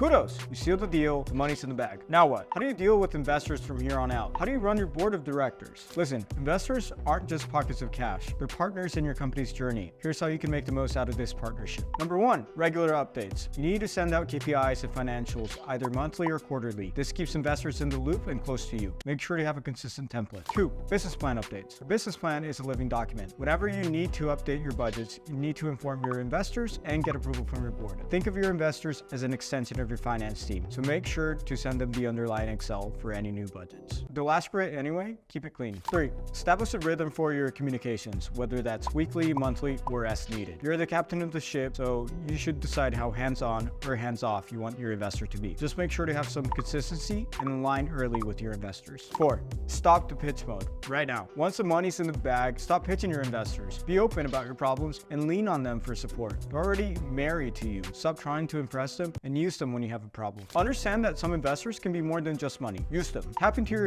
investor networks. They often have valuable connections that can open doors with regulatory bodies or potential hires. Treat an investor's portfolio like a close-knit family. The other companies in their portfolio are your siblings. You should connect with them because they're likely going through similar challenges. They can also be potentially your partners or customers. Ask your investor for intros, but be specific. Provide a brief blurb outlining what you're seeking and why. For instance, hey Felipe, we're on the hunt for a new identity verification service to tackle our fraud issues. Could you introduce us to Encode? It seems like they have a solution that's right up our alley, and we're eager to explore new partnership opportunities. See a blurb about us below. Mi Banco is a new digital bank serving the Latino immigrant population in the US, providing a checking account, lending solutions, and a credit card. Mi Banco is backed by SoftBank and Kazakh. Keep it simple, and the investor can just forward it to the company. Don't shy away from seeking introductions to potential future investors, especially when there's no competitive tension. For instance, if you're secured funding from Canary in Brazil in your seed round and are gearing up for your Series B, they may not invest further. In such case, ask them to connect you with other investors who might be a strategic fit. Hey, I noticed that General Atlantic has been involved in many follow-on investments for many of your portfolio companies. As we prepare for our Series B, could you please introduce us? Investors won't know as much about your company as you do, but they do meet with a lot of companies and recognize common issues. Ask your investors for advice and insights. What have you seen are the main issues startups encounter when they expand from Mexico to Brazil? We're thinking about buying a competitor. How would you think about it? We're revamping our employee stock ownership program. What are some standards in your portfolio? You'll also likely add to your board your major investors from the round you just raised. You need to run your board meetings effectively. That's where your strategic discussions will take place. Your board meeting should be a discussion, not a one-way presentation. Otherwise, you'll lose everyone's focus. The best board I've been a part of would host their boards once per quarter. About a week before the meeting, they would send out a shareholder letter, usually a 50-page letter with everything you would want to know about the business, including the key things that were top of mind, including performance for the quarter, what are the strategic initiatives that they're focused on right now, and what are the goals for the short term. Honestly speaking, this is a bit over the top if you are at an early stage and have limited resources to produce this type of material, but hey, it's something to strive for down the line. Next, you give the board some days to read. Then 2 days before the meeting, there was a deadline to send any questions to the company. And then the day before the meeting, the company would send the answers to the board. That way, when it came time to the actual board meeting, everybody had context and the discussion was basically a debate on the 1 to 3 strategic priorities. It's up to the chairman of the board, usually the CEO of the company, to decide on what that needs to be. After the meeting, the CEO would have one-on-one sessions with each board member to address any lingering questions or concerns and gather feedback. Conversely, I've been part of less productive boards where meetings were held monthly. That's way too often. With no material sent in advance, board members lacked context and were not as engaged. The setup was inefficient and time-consuming. You've got to be proactive in engaging with your board and investors. They're there to help you, so take advantage of the relationship. Even if you have the best investor in the world, if you don't have them involved, it's like having dumb money on your cap table. And don't forget, you probably want them involved because who do you think is going to lead your follow-on rounds? First, let me define emerging markets. These are economies that show signs of development but haven't reached full maturity yet. Here, we focus primarily on Latin America, drawing from our extensive experience in this region. However, the principles we'll discuss can offer insights applicable to other emerging markets like the Middle East, Africa, Southeast Asia, and Eastern Europe. Look, emerging markets come with a fair share of both advantages and challenges. One of the bright sides is that they can often have higher economic growth rates compared to developed markets like the US. However, navigating emerging markets can be tricky due to a variety of factors. Regulatory complexities, political instability, underdeveloped infrastructure, and currency fluctuations are some of the hurdles you might encounter, which are less prevalent in more established economies. Given the additional risk factors pertaining to emerging markets and the time lag of the startup ecosystem versus the US, so-called copycat models have historically been amongst the most successful ones. Think of Mercado Libre, which started as the eBay of Latin America, Careem, which started as the Uber of the Middle East, or Lazada, which started as the Amazon of Southeast Asia. These success stories thrived because they didn't reinvent the wheel. They localized proven business models from the US to fit the needs of their respective regions. They were standing on the shoulders of giants. For investors, this meant mitigating innovation risk as they were backing models with a track record of success elsewhere. VC funds want companies in big markets with high growth rates. That means if you're not kicking off in the primary market of a region, you've got to have international expansion on your radar from day one. Let's say you're launching your business in Colombia. Sooner or later, you likely set your sights on Mexico, simply because Colombia's market alone might not be big enough to scale into $1 billion business. Think of Rappi. Likewise, if you're operating in the UAE, you look at Saudi Arabia down the road, given its deep funding opportunities and larger market size. Think Careem. In emerging markets, your talent strategy needs to be regional from day one. Let's say you're launching a startup in Dubai. Since top-tier tech talent is scarce locally, you have to look for it beyond the UAE borders. Maybe in other Arab countries, but likely even outside the Middle East, say India. Similarly, if you're operating in Mexico, it's worth considering setting up tech teams in Colombia or Argentina. They speak Spanish, they have great universities that produce a strong tech talent pool, and you may get more bang for the buck. Venture activity in Latin America has definitely grown thanks to the likes of SoftBank being very active over the past years. And the venture landscape is constantly evolving. Bicycle Capital, some of the ex-SoftBank guys are starting to ramp up the activity in the region. Other established players that have traditionally operated in earlier stages, think Kasek, have launched growth funds. However, access to capital is still limited, and entrepreneurs seeking later stage funding may find themselves needing to look beyond LATAM, probably to the US or even the Middle East. Now, speaking of the Middle East, things are undergoing a dramatic transformation, particularly in the UAE and Saudi Arabia. These nations have huge sovereign wealth funds like Mubadala, Adia, and PIF, which are increasingly dipping their toes into venture investments. This trend is essentially reshaping the investment landscape, reducing the reliance on US or Asian investors for startups in the region. In emerging markets, financial markets are less mature and smaller in scale than the US. This can pose challenges when it comes to acquisitions or IPOs, as these events occur less frequently and may be more difficult to execute. Recently, there's been a shift in the global macro environment, with many US funds pulling back their investments in LATAM. However, this doesn't mean that you can't build a great business and get funding. The US market, with its size and maturity, is undeniably attractive, but it's also incredibly competitive. It's by far the most competitive market to play in. On the other hand, navigating emerging markets demands a more resilient mindset, as things often take longer and can be more complex. But exactly because of this, there's less competition and you have the chance to establish quasi-monopolies and build a strong moat early in the game. Think of what Nubank did, building a multi-billion-dollar business. Emerging markets are not just about the challenges, they're about the untapped potential. For entrepreneurs willing to navigate this complex landscape, the reward can be immense. Here's to creating the next big thing in emerging market. Go get it! As a Latin American entrepreneur, when you talk to global funds, a lot of the work will be in selling funds on the Latin American potential. For people outside of the region, it seems like this distant fairy tale land that they know nothing about. They'll ask, we don't really know much about Latin America. Why should we invest in you? Note that it's different when you talk to local funds. They spend all day long studying the key trends in LATAM, and they're also experts in selling the LATAM story when they talk to their LPs. At SoftBank, we spent a lot of time thinking about how to position Latin America to the outside world. In this video, we'll go over how you can sell the Latin American opportunity to investors. Special thanks to Atlantico, one of the leading early-stage VCs in LATAM, for publishing a report of the key trends that we'll cover. We'll lean on that report. Latin America is a huge market. Imagine a market with over 600 million people and a GDP of more than $6 trillion. That's the third largest economy in the world after the US and China, and larger than emerging markets like India and Southeast Asia. Latin America isn't this foreign, faraway bubble. It's a force to be reckoned with, and a very large one at that. Second, the population is young. With a younger population that's only getting bigger, this region is setting the stage for some serious technological and economic leaps. People are online. Internet penetration is higher in Latin America than it is in China and India. And in some countries, it's on par with high-income countries like the US and Europe. People spend a lot of time online and consume a lot of content. Latin Americans spend a lot of time on the internet, more than the US and China. And they're big consumers of media,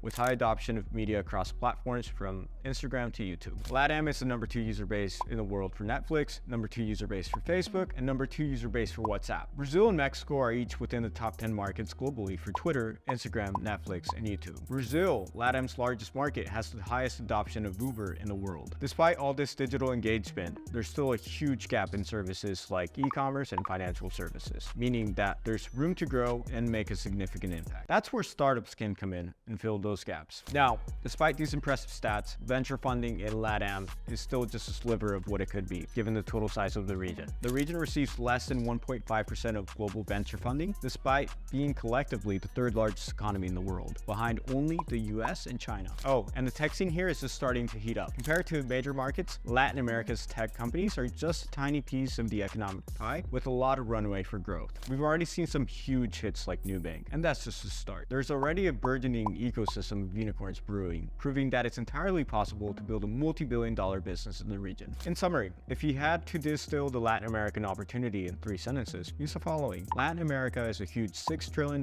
market with a young population that has amongst the highest adoption rates of internet and media consumption in the world. Yet, there's a gap that needs to be filled across domains, ranging from access to financial services to e-commerce, proving a massive opportunity for tech startups. Historically, it's been a region that has received very little capital, but of that, there have been many success cases like Nubank and an ecosystem of unicorns created, proving that it's entirely possible to build a multi-billion-dollar business in the region. Be sure to frame this huge opportunity ahead for those that may not be familiar with Latin America. For my last venture, I lived in both Mexico and Brazil as a German national, and I want to share my learnings with you. Let's get started. First and foremost, doing business in LATAM is a serious commitment. When backed by VCs, you need a deep and genuine interest in the region, with a readiness to commit for several years. Don't expect quick exits. They can happen, but they're rare. Liquidity is lower here, and patience is a virtue. Understanding the local culture is crucial. This means building a local social circle and spending significant time on the ground. And yes, language is key. Brush up on your Portuguese for Brazil and Spanish for the other countries. And no, Jimmy, the Rosetta Stone lessons you took before that spring break you spent with your frat bros in Cancun back in 2006 don't count. Starting a business in a new country is full of challenges. To gain speed, critical when VC-backed, you need local understanding and networks. Advisors, particularly local angel investors, can be invaluable here. You want to focus your time on building the business, not researching how to hire people in Mexico or how to set up an entity in Brazil. You can mitigate this via advisors, ideally in the form of strong local angel investors, and also via local co-founders. In general, leverage the groundwork others have laid to execute fast. You're not the first foreign entrepreneur in LATAM, and there's much to learn from those who've walked this path. Connect with fellow entrepreneurs, including experts who've been in your shoes. For networking, look towards the main organizations and conferences. Endeavor events and the Riverwood annual LTF conference in Miami are excellent starting points, as well as Web Summit in Rio and Brazil at Silicon Valley that are more focused on the Brazilian market. Now, let's talk about cultural nuances. Understanding local communication styles is vital. For example, directness valued in the US and Germany might come across as rude in Mexico. Be also aware of local business practices, like the Christmas bonus in Mexico called aguinaldo, or food vouchers in Brazil called VALOREO. These are all seemingly small elements, but as a foreigner doing business there, you need to know them. Otherwise, you'll pay for it sooner or later. The devil is in the detail and it can be costly. Another element that you have to get used to is business communication. Whereas some folks would scream out loud if you're texting clients on WhatsApp in Germany because of GDPR concerns, this is not only accepted but expected in LATAM. WhatsApp is the key way to do business here. Listen, I'm mentioning LATAM, but keep in mind there is no country LATAM. Mexico and Brazil, for example, can be very different in many aspects. So let's take a look at the individual countries. I've expanded my previous business from Mexico to Brazil and moved personally to Sao Paulo. I quickly learned that there are many differences. Let's touch base on a few here. First, macro. Mexico's proximity and ties to the US significantly influences its economy, and you can see it in the day-to-day. Now let's look at currency fluctuations. Because of the proximity between Mexico and the US, the Mexican peso tends to be less volatile than the Brazilian real vis-a-vis the US dollar. Second, business culture. Mexico generally leans towards formality. You're more likely to encounter suits in meeting rooms than in Brazil, where the business atmosphere is often more relaxed and open to more casual interactions. Third, startup ecosystem. Here, Brazil is oftentimes ahead of Mexico, especially in sectors like fintech, where Brazil is actually recognized as a global frontrunner. On the flip side, there are challenges that are particular to Brazil's business landscape. You will quickly encounter its complex tax and labor laws. They can be overwhelming, so if you're setting up shop here, local guidance is crucial. Despite differences, some similarities hold. As a foreigner, especially if you make an effort to embrace the local culture, you find a welcoming environment. The people are friendly, but it's also important to acknowledge the challenges, such as higher crime rates compared to places like Germany or the US. Be prepared for this reality, but don't be scared. They are both beautiful countries with lots to offer culturally and a prosperous future ahead of them. So there you have it, folks. Doing business in LATAM offers immense opportunities but requires a dedicated approach. Embrace the culture, learn rapidly, leverage local expertise, and build a strong network. Understand the nuances and be ready for a long-term journey. This is not just a business venture, it's an adventure into the heart of one of the world's most dynamic regions. That's it for today. Thanks for watching. If you found this valuable, please share it with others that may benefit from it. Make sure to like and subscribe to our channel, and I'll see you soon in LATAM. Hey guys, Felipe and Stefan dropping in, and today we're here to talk to you about a tactical guide to managing the process. And Stefan has been through it all, raising over $100 million in fundraising. So Stefan, how did you approach reaching out to investors once you started fundraising? I would say it's important to understand what is the mindset when you go out to fundraise. So first of all, fundraising is a bit like dating. It's about psychology. You need to understand what are the objectives of the different people involved and how you can bring everything together. And you want to make sure that you create that competitive tension between the different investors, that FOMO, to really make sure that you get the sense of urgency. Next one is practice. You basically cannot practice too much and you cannot be too well prepared. People think it's just casual conversations with funds and then you ask them, do you want to invest? And they invest and everything is great. Here, you need to think about it. It's really a process. It's even a month-long process that you need to be mindful of when you start the journey. So on average, a fundraise can be 6 months, depending on, let's say, early versus late stage.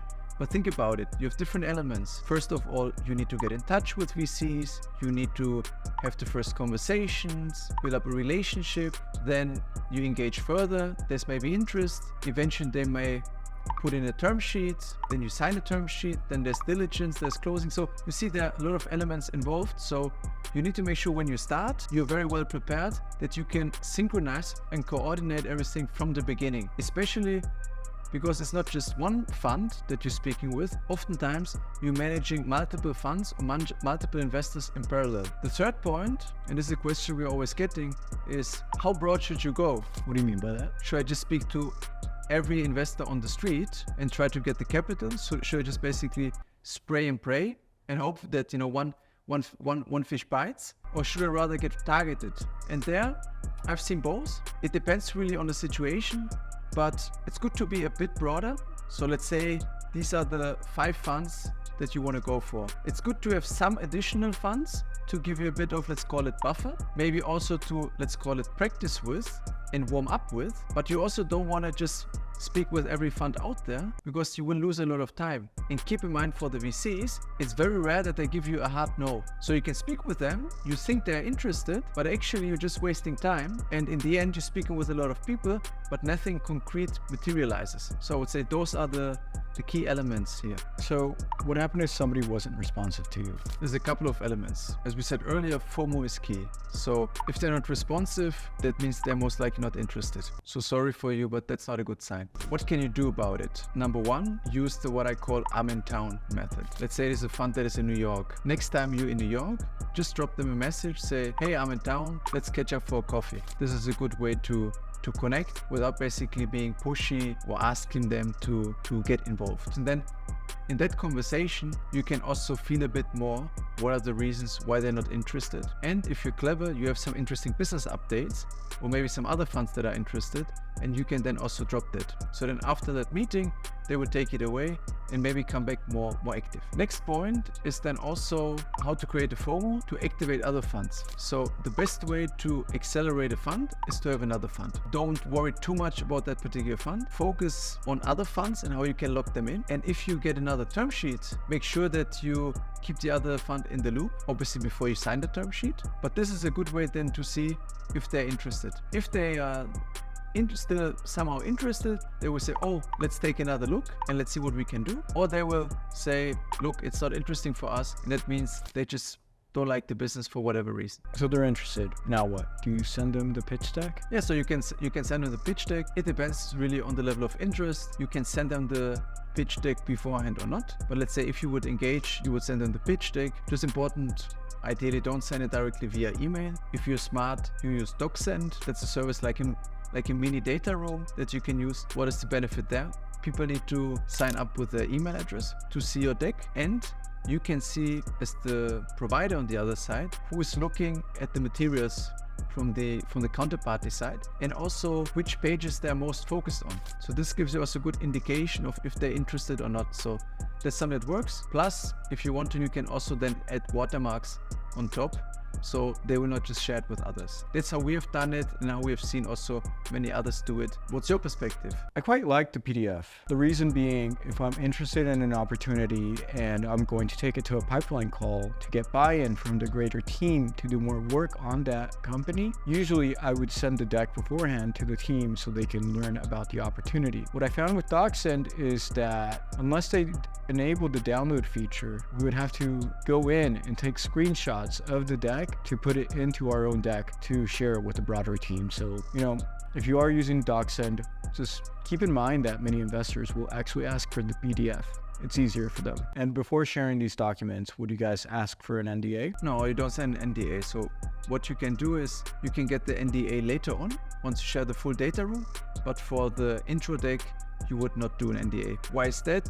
Frankly speaking, this is because VCs are seeing so many opportunities and they want to move fast, and the whole industry is built on trust also for them, for the VCs. So if there's a case now, let's say I'm the entrepreneur, I sent you now the deck and you just send it around, and it turns out that you were the one sending it around, that puts you, but not only you, the entire fund, in a bad spot. So no NDA from the intro deck, but NDA then later on once it comes to the data room. In my view, if you were to share this document with other people, then your reputation comes crumbling. As a VC, your entire reputation is built on trust. And so it's a little bit of this notion that, say I'm an investor and a competitor of your company. What I found a lot of the time is that entrepreneurs are hesitant to share the deck because they know I'm invested in the competitor. But, it's a little bit this notion that I wouldn't share that deck, not only because of the reasons we've already talked about, but also it's a little bit of, think of it as telling your best friend a secret from another friend, right? You lose the trust because then they know that they can't tell you a secret because you will tell somebody else. I completely agree, no NDA is necessary at the start. How would you balance talking to new investors versus existing investors? You need to speak with both. With existing investors, the question is, can they deploy more dollars? So is this for example, late stage fund that came in early that can invest more capital into your business? Or is it an early stage fund that is tapped out? If it's an early stage fund that's tapped out, what can they help you with? They can help you with intro to other funds. but they will not deploy more capital. When it comes to existing investors that are interested, here you need to be smart. On the one hand side, you want to get them also involved. You want to ask if there's appetite, but be mindful. You also don't want to have the investors with too much of a say, and particularly one that is, let's say, has a concentrated position. So if you have an investor that might be interested in investing more, that's obviously something that's positive and shows that they believe in the business, but it's also risky for you, and you may want to add another external investor to the plate. So here you should speak with both. The advantage of new investors is that they can give you new perspectives, maybe something that currently you cannot find within the cap table. On the other side, it's also that they need to do again new work. With existing investors, they can move quickly, they can even preempt the round. What you will see is that if it's very interesting, if you have appetite from external investors, say a Code 2 comes knocking and you have a General Atlantic involved and Code 2 is laying a term sheet or is close to laying a term sheet, then GA might think, oh, we want to do something as well, and might preempt. And they could say, look, we can move quickly. What valuation are they offering? Look, we can do the same.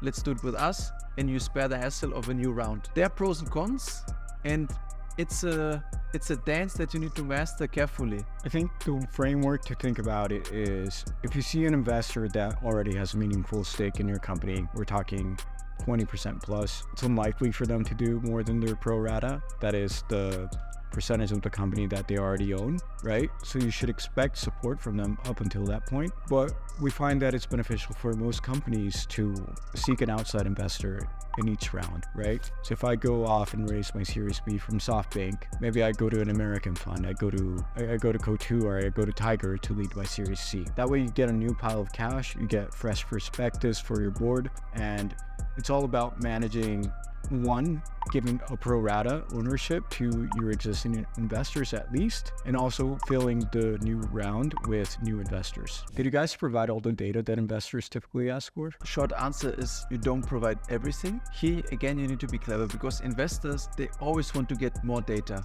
They want to get more information because they need to make a decision. And to make a decision, you want to have rather more information than less. So they will have oftentimes extensive lists, but again, creating also the responses or the materials creates a lot of work. Plus, there may be certain things that you don't want to share. Depends where you are in the process. If it's more early stage, or if you're very close to a term sheet. So you want to provide materials, you want to provide things, but you also want to be strategic in terms of what you're sharing when. One notion to add here that I think is quite important to mention is that you need to make sure you have the materials ready beforehand. I see that when folks are reaching out and they have investors knocking, have a data request list, or they request certain things, and then the entrepreneur says, oh, but we don't have that ready. We need to create it. How should I approach it? You want to make sure that you come prepared from the beginning.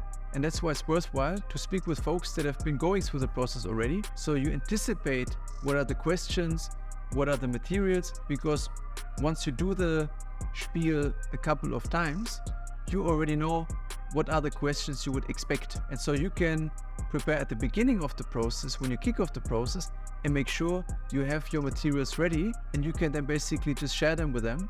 And that keeps also the velocity in the process, whereby you don't have the creation times in between. How will you know if you were going to get a term sheet? You never know, but you can sense it. It's the way they communicate. So if somebody is close to giving you a term sheet, you may already touch on certain things, like they want to ask about your prior valuation, they want to understand a bit more the runway that you have, the cash position, how much you're thinking to raise, maybe even ownership of the management currently in the business, because that helps them to triangulate a potential valuation for the new round. So basically, they're interested in doing something, but are thinking now, what are the right terms, how much they would invest in, at what valuation. So this is, let's say, one point, understanding in the conversation what they're asking for, and knowing when you're close to term sheet or not. Next point, involvement of seniors. So at the early stages, oftentimes the juniors that are leading the conversations, and occasionally you might speak with a partner. Now, when you now have all of a sudden the partners being more present,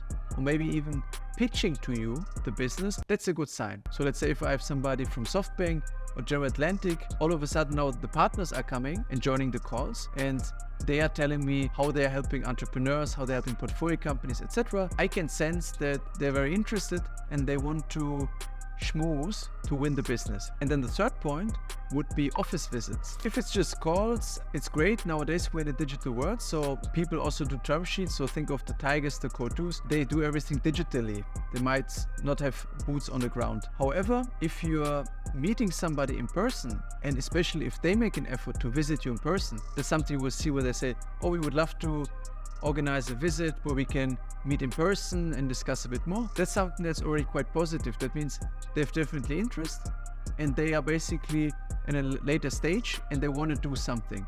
Again, it does not mean that you get a term sheet, but it shows there's a positive interest. So you mentioned valuation, that if you're already talking terms, then that's a positive sign. At what point is it good to bring up valuation into discussion? So as an entrepreneur, you basically don't touch on valuation. You want to make sure that there's no anchoring. The investors, they are laying the valuation and you are not commenting much ex ante. That's at least from my experience. They might ask on the previous valuation. So again, they can triangulate. So let's say your prior valuation was 100 million and your business has been growing nicely over, let's say this was a period of 12 months. So over the last 12 months, we're in a good market. So it should be an up round. It should be a higher valuation. Depends then also how much you're raising. So let's say you're raising 10 million. So then the investors, they can calculate because they know also what is a common dilution. So then they can do the math to see also what valuation makes sense. And obviously they will triangulate with competitors or peers, either in your market or in a different market. So this is something you may discuss or probably you will discuss with investors to guide them to what are the right peers to look at. You tell them basically how they should think about your business model. What are some peers maybe in other markets where they're trading? Make sure you do the homework beforehand, that you also know what are the peers that are trading at good multiples and where you want to get benchmarked against. But from my experience, you would not directly discuss what the valuation is and rather see what the fund comes back with. What if investors ask? From my view, if an investor asks, the entrepreneur should be ready to either point to a reference or to point to a number. What's your view on that? Look, there is no black and white. It really depends on the conversation that you're having with the VCs and how the relationship has been, how close they are, etc. Again, I would say the kind of the going in case is you typically don't mention it proactively. But if you have a good relationship, you may also want to mention it. Why can it be useful to maybe discuss valuation? Is to keep in mind VCs, they want to look intelligent. So, and to submit a term sheet, typically they will need to go through the investment committee. And so if you have no clear competitors or no clear comparables in your market or in other markets, the VC might not have the guidance how to think about valuation here, aside purely from dilution in your last valuation. And so here, the IC might go to the investment committee and let's say, stick with the example that we had before and say the company is worth now 150 million. It was 100 million and now it's basically 150 million. And then the point is they are discussing that in the investment committee and they submit a term sheet with a pre-money valuation of 150. Let's say they invest 10 million, so 160 post. Let's say now you were thinking your business should be valued north of 200 or even north of 300 for whatever reason. You can obviously then discuss that once you receive the term sheet. And again, first get the term sheet because it's already good to have a term sheet and then take it from there. But now it will be unlikely that the VC comes back 1 week later and say, oh, actually we thought about it again. You mentioned those points. We will give you a valuation of 300. This is the only thing you need to keep in mind. But again, I would argue that you typically don't discuss the valuation, but this is rather something for the fund to be proactive, because again, this can give you also potentially interesting upside if you leave it a bit more blank. Did you ever encounter just a complete mismatch in expectations between you and investors? Let's say I can speak from my experience, but I've seen also a lot of companies and other entrepreneurs that can happen oftentimes. And I think this is because of ego ultimately, because if you're an entrepreneur, you want to have a high valuation, because in the end, it's not just the business. It also speaks about yourself, your self-worth. So you want to have a high valuation. You think you're King Kong, especially if the business is going well. You think that you deserve a high valuation. But again, maybe the market is not there yet, because also as a company, as a founder, you may see certain things that others don't see. When you're closer to the data, you have more conviction in the business. That's why you're doing it. So again, there can be big mismatches. So now you got the term sheet. What do you do now? Do you shop around?